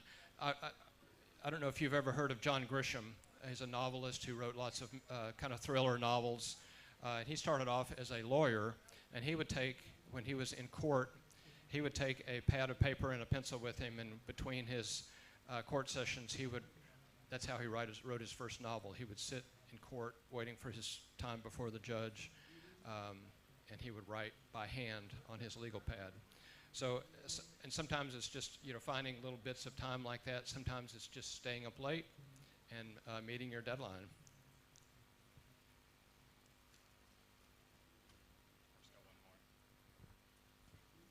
Okay, so the question that I have is a really good one. It's short. Guidance to starting your media brand. I think that's really, really good question because it goes hand in hand with other businesses as well. First and foremost, I would say practice. Practice, practice, practice. Continuously practice. A lot of us, I'm a millennial, I'm of that generation, all right? You see things on Instagram saying, oh, don't give anybody unless, like, don't take work unless they're paying you your worth and all this stuff. Well, who determines your worth, right? You need to practice and then show your worth. So if you're not practicing enough, go out there, ask to do stuff. Be somebody's photography assistant, be somebody's videography assistant. If you've got a friend who's getting married, maybe ask to shoot their wedding even. Like, that's the simplest thing. Just always have your camera with you. Always be practicing writing. I know that's what you've mentioned all the time. Just write and write and write and edit and edit and edit. Same thing goes for photo and video. So just continuously practice. If you're just starting out, take some free jobs. Honestly, it really helps because then that's going to help you establish yourself, help you learn your style, help you decide what you like and what you don't like in terms of your client niche. And that leads into the next one, which is networking. Networking is extremely helpful. So also while you're doing those free events, you'll be meeting people. That's helping your network. So it's not actually a free event. You're essentially doing that service to then meet new people. There's other organizations too. There's organizations for photography and videography and writing. There's chambers of commerce. There's things like that that are town councils. If you can meet the people there that are going to be either your future clientele or also your other competitors, if you will, in the industry, if you can have good relationships there, that's going to get you more work. And then third, constantly be updating your portfolio with your best work. So continuously be updating your portfolio. That means you're shooting all the time, you're practicing, but then when you're posting on Instagram, you're posting on your website, you're posting on Facebook, only show your best work and continuously show your best work. And then compete with yourself and try to make yourself better by saying, all right, the next time I'm going to do this with that type of shot. Okay, so the next question is it a must that every story must be true life story before someone can write it up? And I would say it depends on the story. If you're writing a fictional story, you're making it up anyway. It's all coming out of your head, or you've heard a story and you want to kind of use that as a starting point. But if you're writing a story about someone or an event or a company or something like that, it needs to be true. If you're writing fiction, if you're writing a short story or a novel, it's, you know, you're making it up anyway. So I think you can write fiction. I encourage you to do. I love reading fiction. I haven't written a lot of it, but I love to read it. All right. Next question. How can you begin a story even when you do not know what to write? What a great question. And And I would say you have to sit there in front of the computer with your hands on the keyboard, or you have to, if you don't have a computer, you have to sit with a pad of paper and a pen in front of you, and you have to sit there until you write something. You can't, to be a professional writer, you can't sit around and wait for the muse to hit or wait for inspiration to hit. You have to write, and you have to write, and you have to write. And if you write the first paragraph and you don't like it, scratch it out and write it again. And if that doesn't work, scratch it out and write again. Get something down on paper, and then you can go from there. How can you make a boring story interesting? What another great question. Everybody's got a story, so if you're writing a story about someone, you just haven't asked enough questions, right? You have to go back to them. If you're writing a feature story about someone, you have to go back and ask them more questions. You have to ask questions about why. Why did you do this? What did you think about that? And continue to ask questions. And ask other people. If you're writing a feature story about someone, go talk to their friends, go talk to their teachers, go talk to their colleagues, and ask questions about that. And you'll probably find an interesting angle. I interviewed a guy one time and came up with a really interesting story. And he sat there throughout the interview. I'd ask him a question. He would only nod his head or answer yes or no. And it was hard, but I got an interesting story out of him. So if these answers aren't satisfactory, find me afterwards, and I'll be happy to talk to you more. Thank you very much. Please put those hands together for them in appreciation. Thank you. I think we are done with the breakout sessions now. You may return to where you sat before the sessions broke out, so that those who are coming in from the other class will take their seats. I'd like us to all return to our seats, please. Wherever you sat before now, please go back there so every other person can take their place.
Jesus, you they do wonder. You they do wonder. You took my life around. Let me a brand new song. You do. You they do every man over do. You they do every man over do. You took my life around. New song. I wonder. Let's all be seated, please. Media, go on. I want us to be seated in the next 1 minute. We're taking off.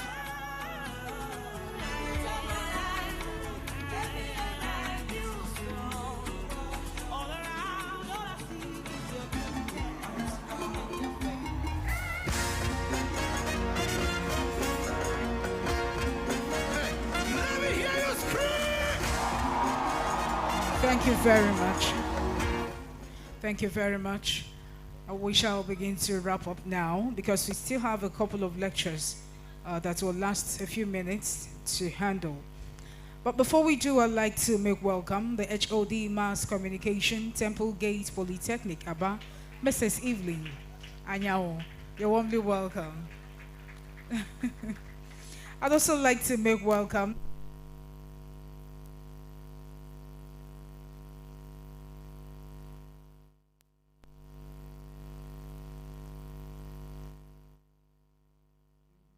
Yes. Okay, we're back. Thank you. Okay, I'd like to make welcome a lecturer of mass communication, Temple Gate Polytechnic, who also is in charge of the Temple radio station, Mrs. Andrew Prayer Emmanuel. Thank you so much for coming. Oh, Mr.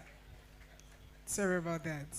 I'd like to make welcome the head of department, Mass Communications, Abia State Polytechnic, Aba, Mrs. Chinyere Eze. You're welcome. I'd like to recognize the presence of another lecturer of the same department, Abia Polytechnic, Mrs. Chidima Osu. You're welcome. Okay. I'd also like to make welcome another lecturer of Mass Communication, Abia Polytechnic, Mrs. Angela Wanko. Thank you for coming. Also, another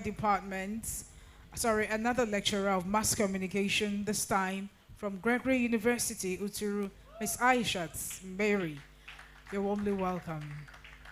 I'd also like to recognize another lecturer of mass communication from Gregory University, Ms. Frances. You're warmly welcome. I'd like to also recognize the presence of the station manager, Flow FM, Umuahia, Mr. Samson Eze. You're warmly welcome.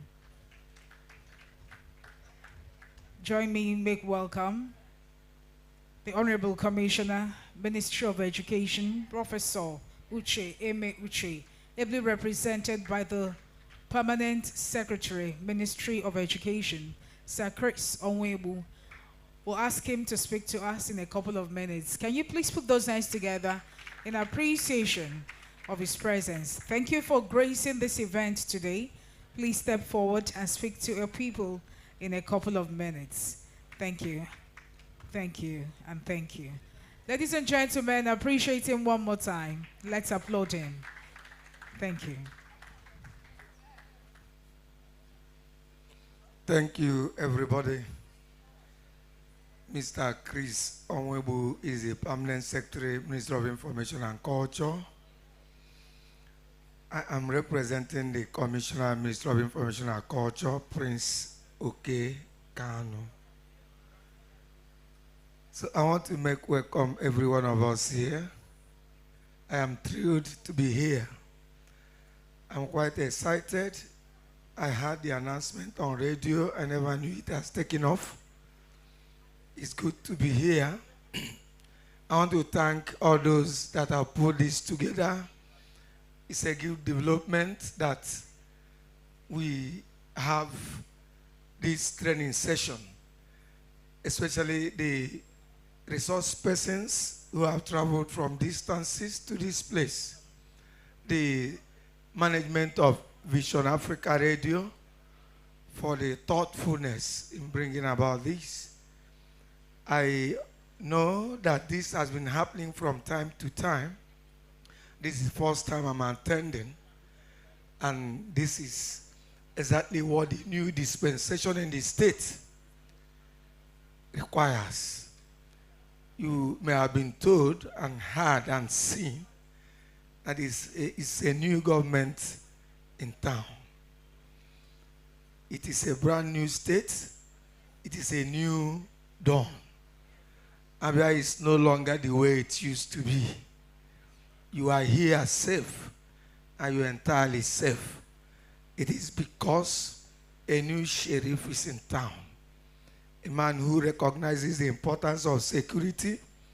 A man who recognizes the importance of giving good governance to the people. A man who attaches great importance to learning is at the helm of our affairs and is at the saddle. The governor of God's own state, Dr. Alex Chioma Oti, OFR. You can see how every face here beams with smile. If we were here some couple of years or months ago, faces you would have met would have been gloomy, miserable faces. Today, it is all smiles. It is all joy. It is all goodness. And you know, goodness attracts goodness. And there's no better time you can come to God's own state than now. So I would like to ask that you do more of this. You go home and plan again and come back. We'll be ready to receive you. You can see the students here. It is a new dispensation. Everybody is happy with what is going on here. So I want to thank you on behalf of government for making yourselves available, for accepting to come, for accepting to partner with the state. You know, the mass communication is key. A government can do all there is to do. If it is not properly communicated, you are either informed or you are deformed. So I want to say that this is a good thing, and it is happening at a good time, and all of us here are good people witnessing it. Thank you, and God bless you. Thank you very much, Mr. Chris Onwebu, the Permanent Secretary, Ministry of Information. And he is representing the Honorable Commissioner for the ministry. Thank you for talking to us. I'd like to also recognize a lecturer from Abia State University, Uturu, Ms. Gladys Oswago. Thank you for coming.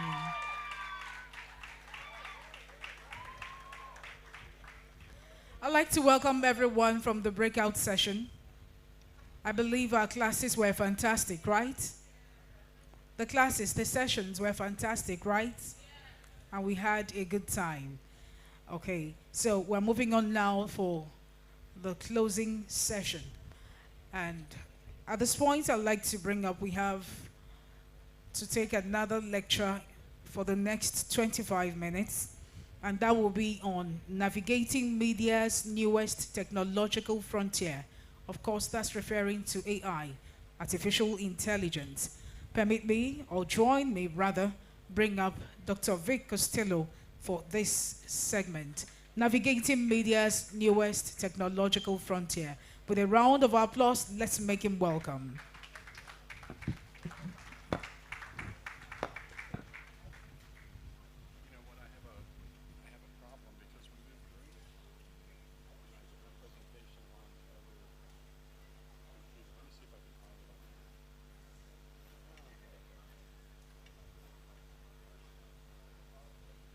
Technical team, can you just give us an interlude for the next few minutes, please?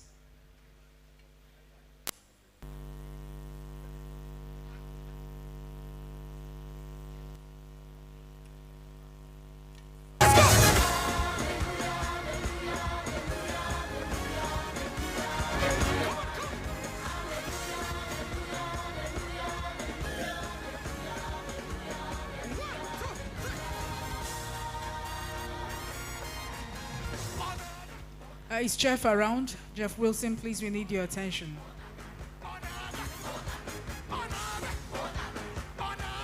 Jeff, please step forward.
Thank you so much. Sorry about that. You can bring the PowerPoint up, guys, if you want to. You can bring it up there. So, yeah, sorry, we switched the tents earlier, but I didn't switch my PowerPoint, so I apologize for that. So, we're going to have an expert on AI for the roundtable in just a minute. I'm really grateful because I am not an expert, but I am one of the early adopters, I guess, but not that far along in my understanding of AI. But I'm learning it, and I had my first sort of real experience in the classroom this past year. So I'll do the best that I can. Starting off, just look at the two images in front of you. Those are AI-generated images, which is just amazing. And you can find all sorts of digital art out there now that's being generated, created through the various platforms that can create content through artificial intelligence. So in this session, I'm just going to try to cover some basic elements of AI as best I can, and we'll see where we go from there. So I actually thought I would start by sharing a true experience. So a couple of weeks ago when I was preparing for this session, I got to thinking, well, I know a lot of people in the audience are Christians, and I thought, well, let me just see how this works. So I thought I would just type in ChatGPT. How many of you guys know what ChatGPT is? Okay, most of you have heard about it. How many of you actually used it? Okay, some of you used it, some of you have not touched it. It looks like a search engine. You can enter in a question or a query, and then it will bring a result back. So I asked ChatGPT this. I said, what is a good word of wisdom from the Bible to help instruct us in the growing use of AI? And I about dropped to the floor when it gave me this answer. It said a good word of wisdom from the Bible is Proverbs 3, 5 through 6. Trust in the Lord with all your heart, and lean not on your own understanding. In all your ways acknowledge him, and he will make your path straight. And it went on to provide the context. This is from the machine. It said, this passage emphasizes the importance of relying on God's wisdom and guidance rather than solely on human understanding and technological advancements. It encourages seeking divine insight and ethical discernment in all aspects of life, including the use of AI. So not only is that probably my favorite verse in the Bible, I had a machine come and remind me not to get too excited about AI, not to overuse it in my daily life, but to be careful to always trust on divine wisdom, and I think underneath that, I would say the wisdom of trusted friends and people in my life, rather than always on a machine. So let's dive into sort of just a basic overview of AI this morning. What is artificial intelligence? It's a powerful technology that enables computers and software to carry out tasks that usually require human intelligence, things like reasoning, learning, conversation, planning, language, understanding, perception, recognizing patterns, solving problems, and making decisions. In the context of media, AI can streamline content creation, it can enhance audience engagement, it can personalize user experiences by learning from data and improving its performance over time. It's been doing this for a long time.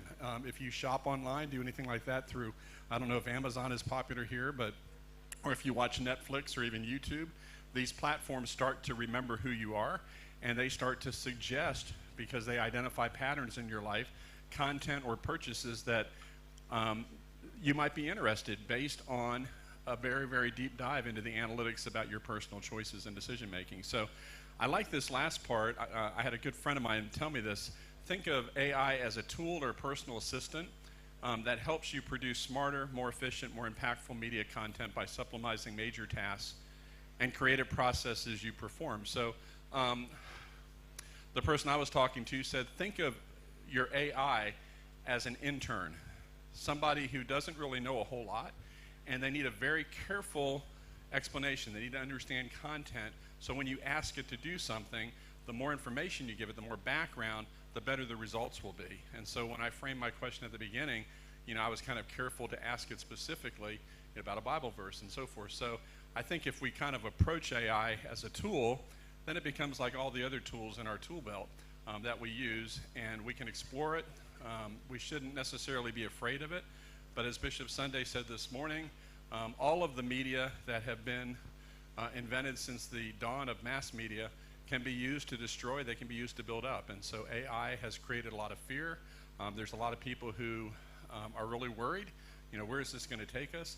And I think there's good reason to be concerned. At the same time, I don't know that necessarily we shouldn't at least learn about it. Let's understand how it works. Let's see where it maybe could help us in areas where it's not going to produce harm.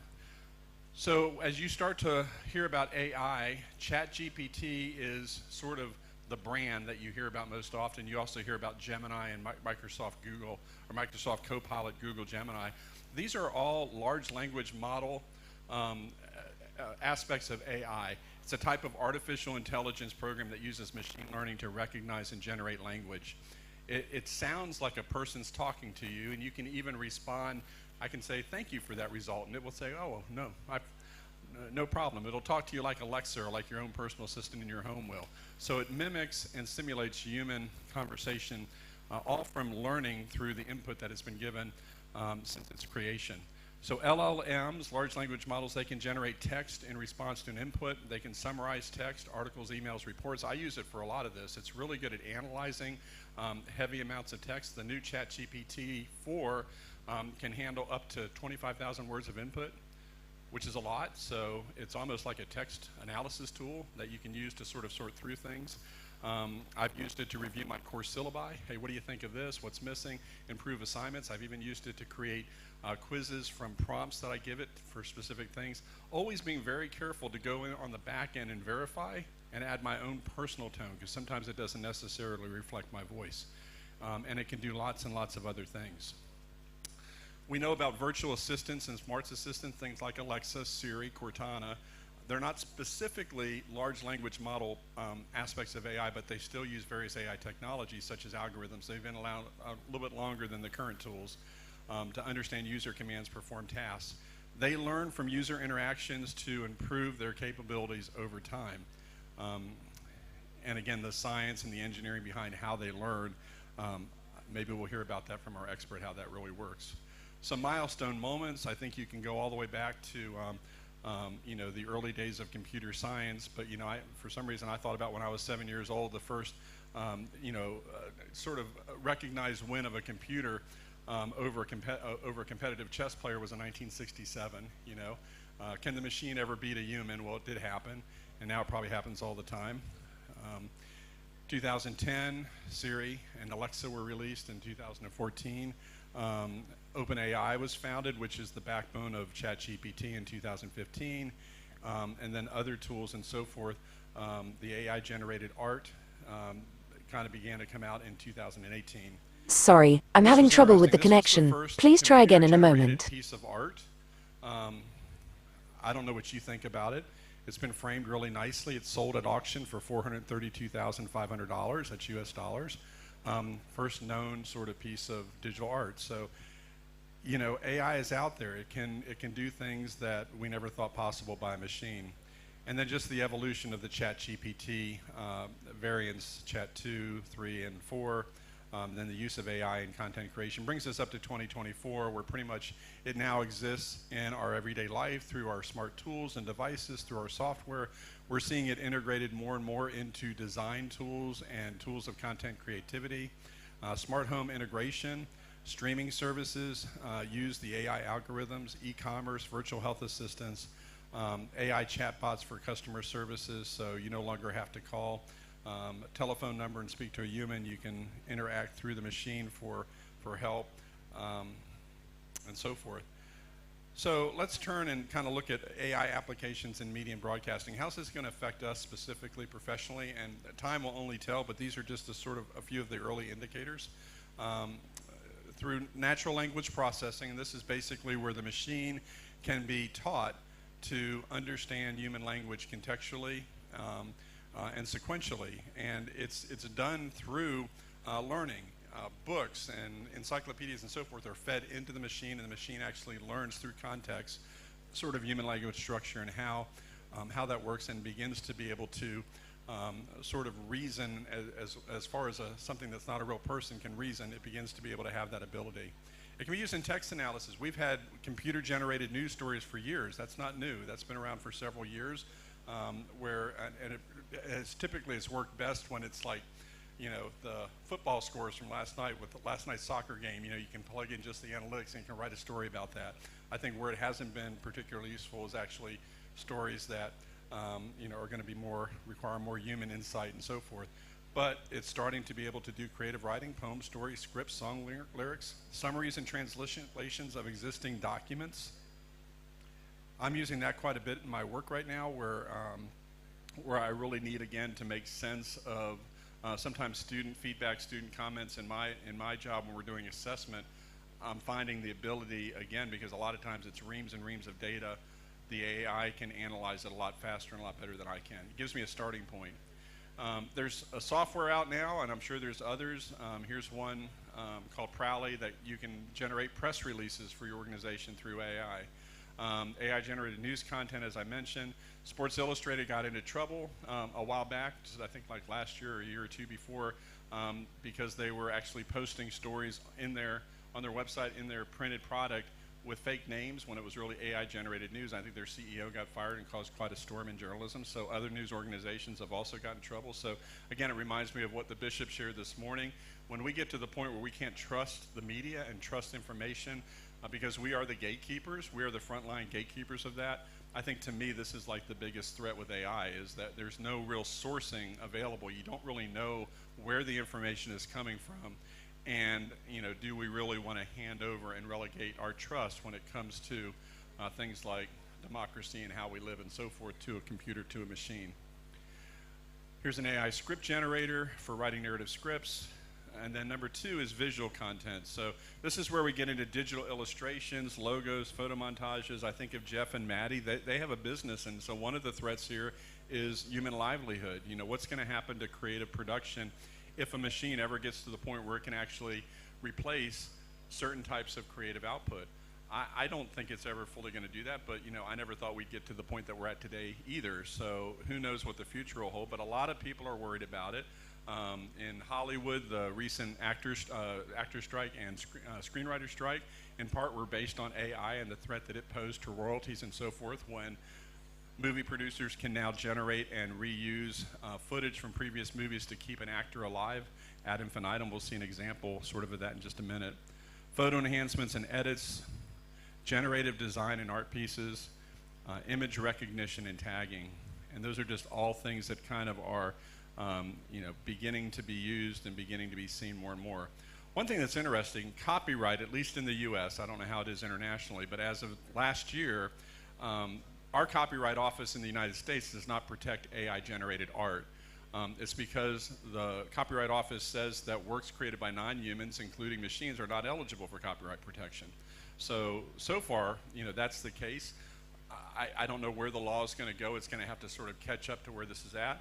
But interestingly, there was a guy in Colorado who created this piece of art and wanted to copyright it and be able to profit from it, and the office basically denied copyright protection because it could not verify that there were not other artists' work that were used as source material in the final product. So in order to protect the intellectual property of others, right now it's not being protected. Shutterstock is a photo library. It's one that I use online. It's a paid service. And it has a policy now where it does not accept submissions of AI-generated content. It's a place where people like Jeff can make money off of his photography. He can submit things to Shutterstock, and then as people download his art, he gets a commission off of that. But they will not generate AI-generated art. They require proof of IP ownership. IP is intellectual property. So that's just sort of an umbrella name for copyright of all the submitted content. Since AI-generated models leverage the IP of many artists and their content, AI-generated content ownership cannot be assigned to an individual, and therefore it cannot be properly compensated. So how do you pay out royalties to an artist whose work is being used without their permission when you don't even know that it's being used? And to be able to prove that it's being used is rather hard because the platform doesn't really allow a mechanism yet to do that.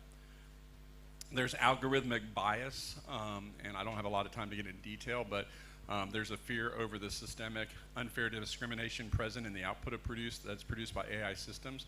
It's input-output. Whatever you put into the system, whatever you put into the model, that's what the model is going to use. And there are humans that are feeding information, books, and so forth in the model. And if they're biased, which we're all biased, how are you going to kind of prevent certain biases from coming out and so forth? So there's been examples, you can look it up, of results that have come out of some of these large language models that have really been very clear that they were biased in some way. So that can skew and create an unfair outcome, perpetuating stereotypes, discriminating against certain groups and individuals. It's a real fear and a real problem that many are concerned about. Number 3, audio content, which we talked about this morning in this tent. Music composition and soundtracks. You can actually generate content. You can take the works of dead artists and revive them and bring them back again and have them sing something totally different.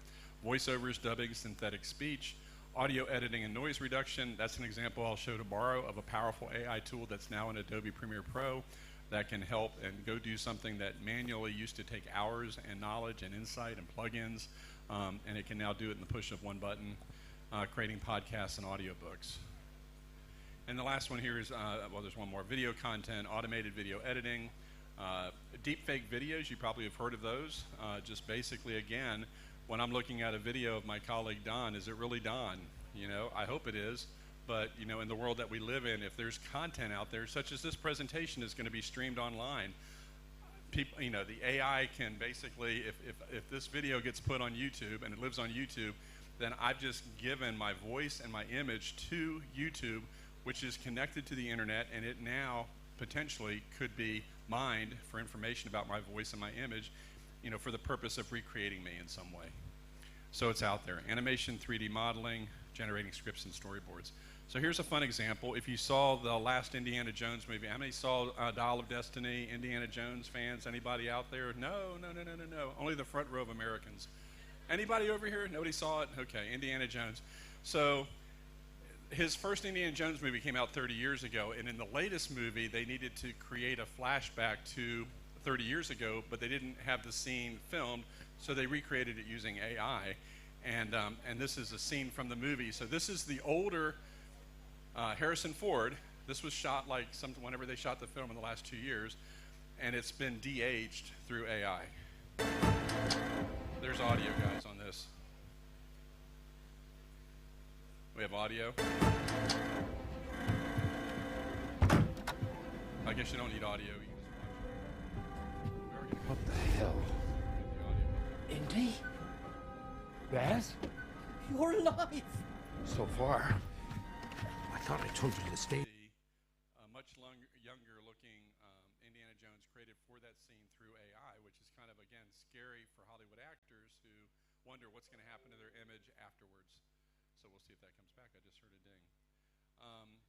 And then here is an interview with Harrison Ford that was shot recently, and you can see the side-by-side comparison of the interview in real time with the de-aged scene on the right.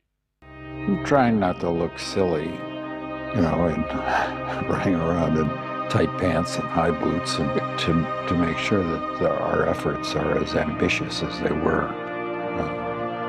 when we started. I think of the people that go to my movies as customers than I do as fans. Fans feels kind of weird to me, but always has. The fact that these people support my business, and I'm responsible to them for the quality of the service that I offer. So, I mean, crazy realistic, right? Like you can't even tell. A couple years ago, when I think the word deepfake started to become pretty popular, there was a video here that's online that I found just of where President Obama, this was actually done by a research group. This was released by the BBC, but it was I can't remember what university, but you'll see they were using AI to research this, and they took a clip of him, of a speech, and they made a deepfake video out of it, even though this particular video doesn't really necessarily cast him in a bad light. But it got me thinking about my full-time employees and their ability to survive on $8 an hour in New York City. And foremost in all of our minds has been the loss and the grief felt by the people of Orlando. Most of us don't get our health care through the marketplace. We get it through our job, or through Medicare or Medicare. And what you should know is that thanks to the Affordable Care Act, your coverage is better today than it was before. Women can get free checkups, and you can't get charged more just for being a woman. To give his employees come together to pass a common, there's a bill that would boost America's very, very hard times. Some progress, at least within the small confines of the legal community. I think it's real important. Here we go. President Barack Obama, when you giving a speech, make sure you use a lot of pauses. America's businesses have created 14.5 million new jobs over 75 straight months. We're developing technology. Every technology can be used in some negative way, and so we all should work towards making sure that it's not going to happen. And even one of the interesting directions is that once you know how to create something, you know how to reverse engineer it. And so you can, and so one could create methods for identifying edited videos versus real videos. all right, so the lip syncing was off on that, but hopefully you got the point. I mean, it's just amazing the verisimilitude, the degree of realism that is now possible, both in photography, video, audio, across the board in multimedia. So this is a personal example. Chuck mentioned his 4 grandchildren. I'm a little behind the curve. I have 4 children, and we just had our first grandbaby. She's 3 months old. This is her. This is Luna. And so I had this picture. I thought this would be a good test. So on my phone, there's an application called Lightroom. It is free. You can download it. It's, is it free on the Android as well, Jeff? It's Android or iPhone. And it's a good alternative to Photoshop for color toning your images. It now has AI-generated generative fill built in to where you can use your finger to highlight portions of the image, and it will automatically remove them. So in this video, I'm trying to remove the handle and the toys that are dangling from the handle. So watch and listen, and maybe you'll be as surprised as I was by how easy this was. I'm in Adobe Lightroom on my iPhone, and I have an image of my granddaughter sitting in a car seat, and there's toys dangling from a crossbar. And I want to see if I can remove those with the generative AI remove and fill tool that's now embedded in to this application. So for that, I'm going to click this lower right hand corner icon here to open up generative AI. That opens up, and then with my finger, and I've already got my brush size set to right around 40, 41, somewhere in there, I know works really well.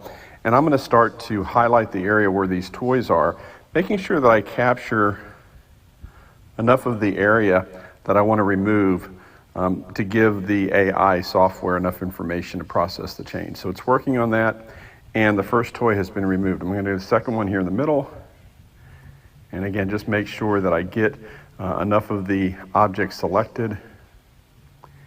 It's going up into the cloud, it's applying the AI, and then it's downloading the changes. We'll go to the final toy over here.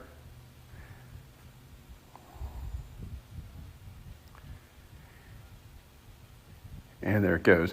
Now for the final part of this, I'm going to drag my finger across this crossbar, being very careful to capture it in its entirety, which I hope I've done. And it's going to think a little bit, and we'll see what it comes up with here in just a second. It's a little time bar there, and that's been removed. There's a little bit of some artifacting over here on the floor, so I'm just going to clean this up by doing a little bit more over there on the right. I hope I didn't make it worse. And there's my new image. All done. I'm going to click down here the check button, which accepts the changes. If I zoom in and look closely, it's really quite amazing in terms of the quality that it did in terms of replicating the shirt, the outfit of the toddler, and getting rid of all of the unwanted elements with the generative AI tool. Isn't she cute? I'm in Adobe Lightroom. So there's the before, there's the after. It took me longer in the video. Literally, this was about a 1-minute operation in Lightroom, and it would have taken me using older workflows in Photoshop a lot longer than that, and I probably couldn't have done it because my skills in Photoshop wouldn't have been good enough. The thing about AI, when you compare what we just saw to using older tools like a clone stamp tool, selection tools, I would have to go through and meticulously select everything, mask off the items that I wouldn't want. I could refine those masks and so forth. It's a very tedious process, and it's using data within the existing pixels to actually make the transformation. What's different about this is that I didn't have to be that precise. The AI understands context. When it sees where I've highlighted and so forth, it's sensing, oh, foreground object, background object, he must want to remove this. I'm personifying it, but it works. It's a totally different type of technology than the ones that previously existed in design software. That would help us, and this might help the management programming side probably a lot more, is just data-driven content and analytics is going to be, we live in the golden age of data right now, and managing data is really difficult, but there's so much about our understanding, about our audience, about our programming, about everything we do as broadcasters that we can learn through analyzing data, and AI just helps us to do that. So automatic data analysis, identifying patterns and trends, creating infographics, data visualization, real-time data dashboards, and so forth. So these are tools that I think really can help on the management programming side as well, not just the creative. I'm going to end with just 10 areas of concern, and this is not a complete list. This is just sort of what kind of came out of my research when I thought about this. I think number one is authorship IP. We don't really know where the generative IP is, the generative AI is getting its input from. It doesn't provide sources. It doesn't allow you to give credit for other works. Loss of jobs, talked about that one already. It's a possibility. misinformation, inaccuracies, and biases. Hallucinations are interesting. As an academic, one of my issues, I have students do papers, and we're worried about students, students who wanted to cheat have always been able to cheat. There's always been ways to cheat. AI and ChatGPT has taken it to another level where they can do it, and it's not as easy for them to get caught. But it's not impossible. But one of the things is sometimes if you even ask it for sources, it will just make up magazine and newspaper articles and journal articles, and we don't really know why. At least I haven't been able to find out why. They call it hallucinations. Maybe that bug is being fixed, but it's just sort of a weird artifact of AI. Lack of transparency, verifiability, sources, that's pretty important for those of us who are in broadcasting and journalism, so we don't have that ability with AI. Over-reliance on AI. If we start to depend on anything too much, we can't pretend that it's not going to affect us and our ability to think, our ability to be creative. The more we delegate human processes that are a gift from God to a machine and to a computer, then the machine is at what point does the machine then become the master, if you would, of the human, and we all become subservient to the machine because the machine now is doing more than we're able to do as people. So I think the loss of our own creative ability, our own cognitive thinking ability, I think that's a real concern. I think we've already seen some of that in the last 30 years. Effect on human creativity and decision making. Misuse, obviously, in the US, we have an election coming up, so fake news, deep fakes, weaponization of AI is a real concern. Will AI ever be able to take over the nuclear arsenal?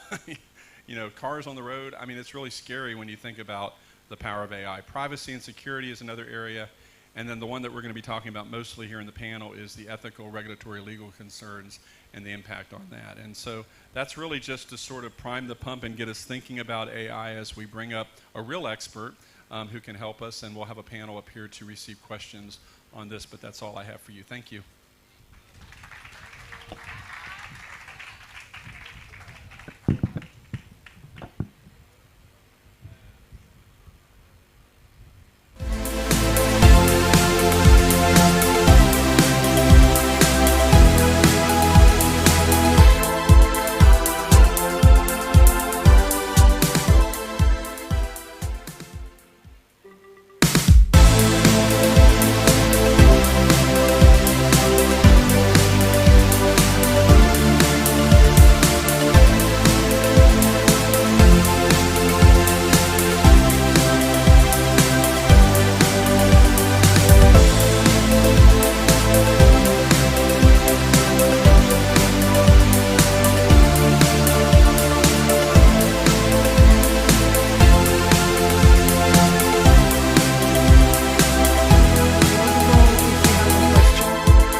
Okay, we have one more lecture before we call it a day. Of course, we have your program. We have one more lecture, and that's going to be pretty brief, just for 20 minutes, and we'll be done. Right? Just for 20 minutes, and we'll be done. We have an experienced security intelligence administrator who will be speaking with us pretty soon. He has served this nation for 35 years in the State Security Service, SSS. He's retired now, and he's not tired anyway. He's still doing a whole lot of things, publishing, and so on and so forth. It's indeed a privilege to have him here with us. He has been special advisor to the governor of Imo State, His Excellency Governor Emeka Ihedioha, and he's still actively involved in several initiatives. So, distinguished ladies and gentlemen, because of our time, I won't let him sit for a long time. Permit me to bring up, for the last topic for today, ethical considerations in AI. Join me in make welcome Chief Ray Nkemdirim, MFR. I'd like you to put those hands together beautifully for him. Thank you, thank you, thank you.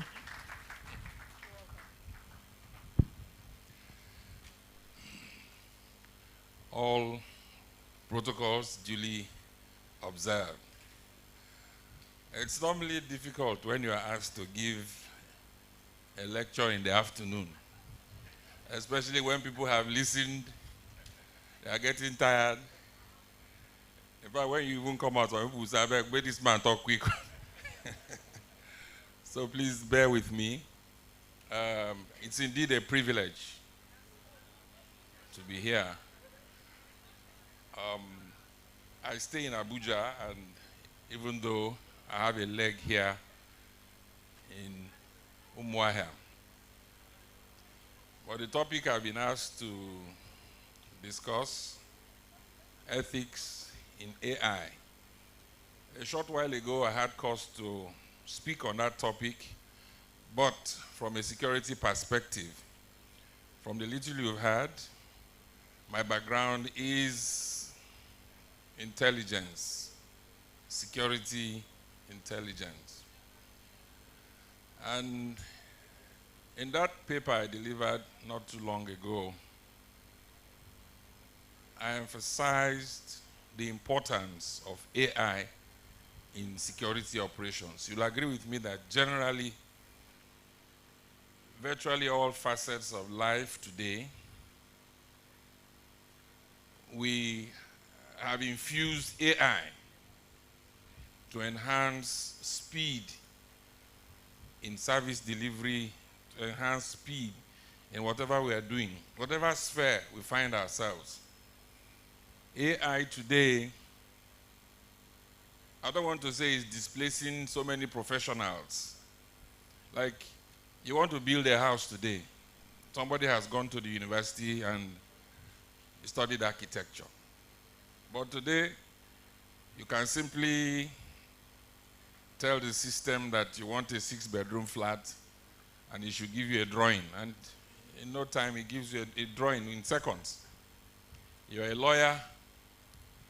You're in court, you know, you see these sons, when they go to court, they go with sometimes 20 junior lawyers.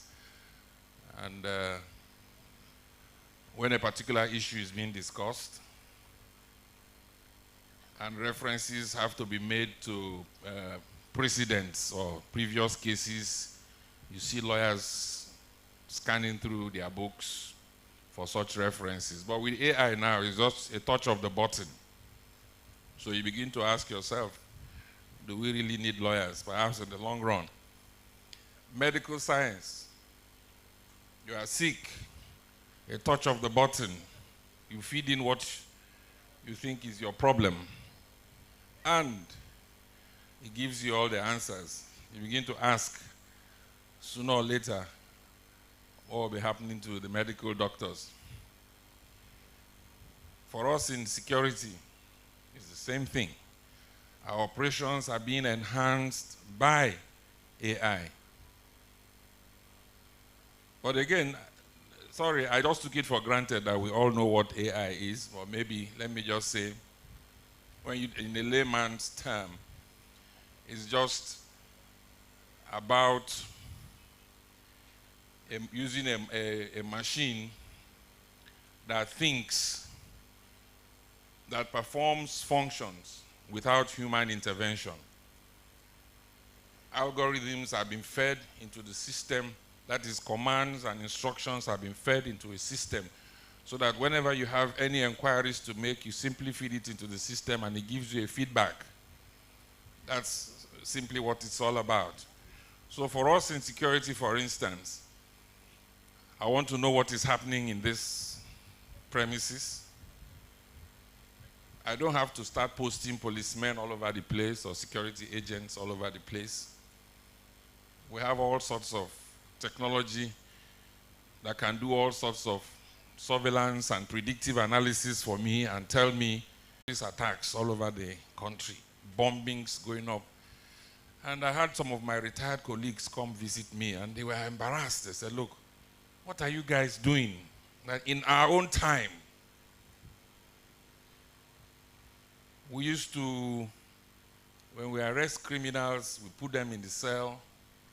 Now we also take some of our men, beat them up and put them in the cell so that they can understand what, they can get to interact with the criminals and get some information from them which can be used to further curtail whatever criminal activities are going on. So he said, are we not doing things like that now? That with that we'll get more information and intelligence. And I said, I pressed a knob on my table and asked him to come round. And I showed him everybody that was in the cell. And I told him I could hear everything everybody was saying. He was shocked. He said, I didn't know you people had gotten to this level. Now, that is how it is in every sphere that we find ourselves. Whether in the media, I mean, with what we have today, whatever information you want, you just go to, is it Meta or is it Google or whatever. All these facilities are there today to make things easier for us. But now, in the face of all of this, there are ethical considerations. They are subject to abuse. Yes, the criminals are there who would also make use of AI, but beyond the criminals, those who develop the systems, the programs, who looks into what they do. These are human beings like you and I who prepare this, who program these systems. They have biases that can be influenced by gender, race, socioeconomic status. Like you find out a situation, for instance, a crime has been committed and want to know who committed the crime. Now the programmer could have programmed that system to indicate that there is a more preponderance of criminals from a particular racial group, from a particular socio-economic strata, or from a particular gender. So things like that must be avoided when programmers are programming their AI systems. There are also issues of privacy. They collect a lot, for you to program, you must have a lot of data. Now, this data you have, you pry into the privacy of a lot of people.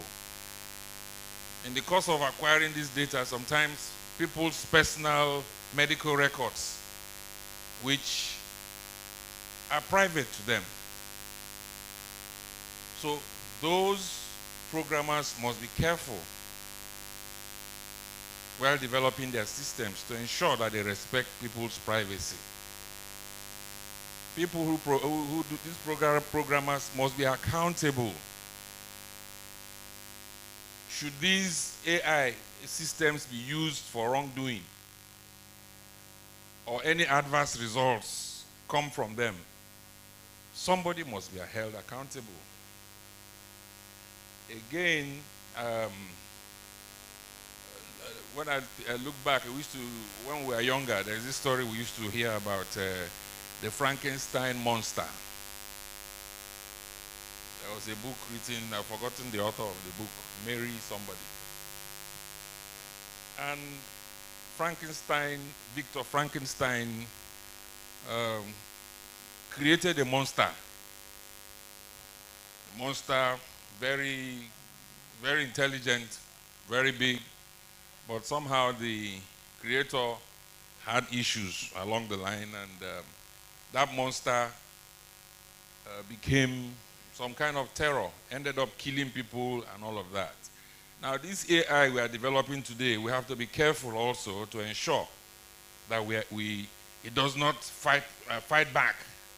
Some people have said that AI systems might become more smarter than humans. Okay, but then we must not get to a level where they now overpower human beings, so to speak. It is important that our AI systems are such that we have proper human oversight, so that we don't get to a situation where tomorrow we'll begin to run away from the very technology.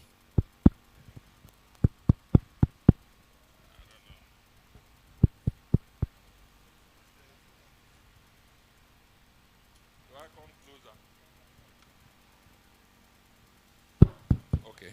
So we don't get to a situation where we begin to run away from the very technology that we stand to benefit so much from. It's important also that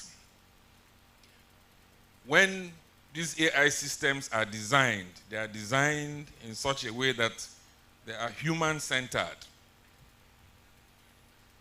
They are to take care of human beings, our needs. It's not the machine. So whoever is designing, our programmers must ensure that whatever we are designing is usable by human beings. You don't go and create things that will create problems for human beings. Again, there must be a sense of responsibility among those who develop AI systems.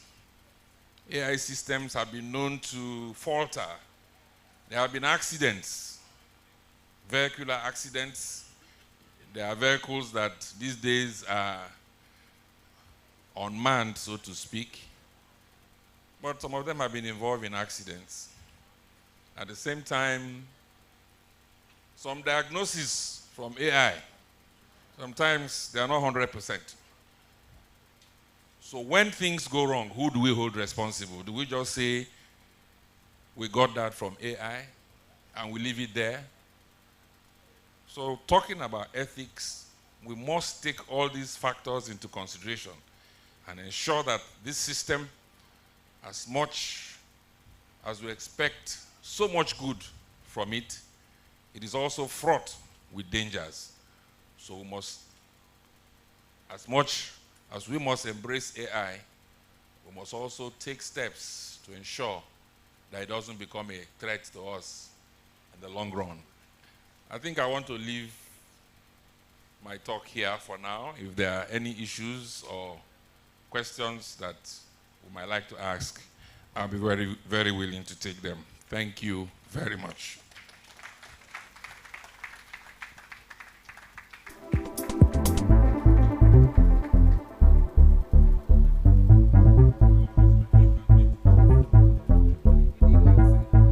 Thank you very much. Thank you very much, Chief Nkemdirim, for talking to us. I wouldn't know if there are questions. I'm sure you'll be screaming in your heart, no. Because of time and because of the weather, we may not be able to take questions. But I'd like to say that it's been a good day. It's been a great time. The opening event has been knowledge-packed, and we look forward to tomorrow. Time for tomorrow is what? 10 a.m. And it's going to be another great time. It will be a time to impart and to receive knowledge. On that note, I'd like to appreciate everyone who came here today. I'd like to appreciate the President, Vision Africa, Bishop Dr. Sunday Onoha Ntuko. I'd like to appreciate our resource persons, everyone who came here to teach us. Please appreciate them with a beautiful clap. I'd like to appreciate the Permanent Secretary, Ministry of Information, Mr. Chris Onwebu. I'd like to appreciate the staff and students from all the schools that came here today. I'd like to appreciate all the students who are here. Thank you so much for coming. Many thanks to the technical team, everyone who's working behind the microphone today to make sure that this is a great event. Thank you to ABN TV for coming on the show. Mr. Ifani Okala, thank you too for coming with your crew members. Oh, well, our time is up and we may not be able to continue. It's safe that we take off now and go home to avoid being beaten by the rain. At this point, I'd like everyone to please rise as we share the grace in fellowship and then take home. Shall we share the grace? May the grace of our Lord Jesus Christ, the love of God, and the sweet fellowship of the Holy Spirit be with us now and forevermore. Amen. Thank you one more time for coming. Enjoy the rest of your day. See you tomorrow at 10.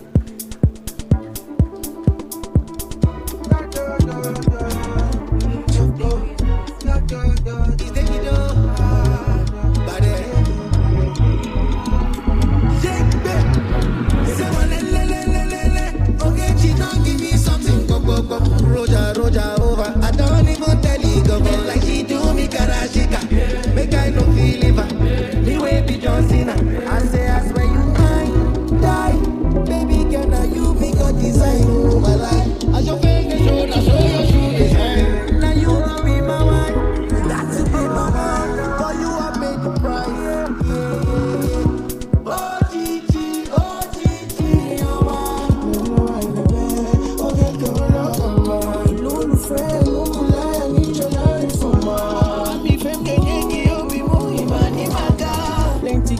from my life, now you I choose. I don't wonder if you everything I close. If I do you wrong, my baby, I'm sorry. You say I get too many girls that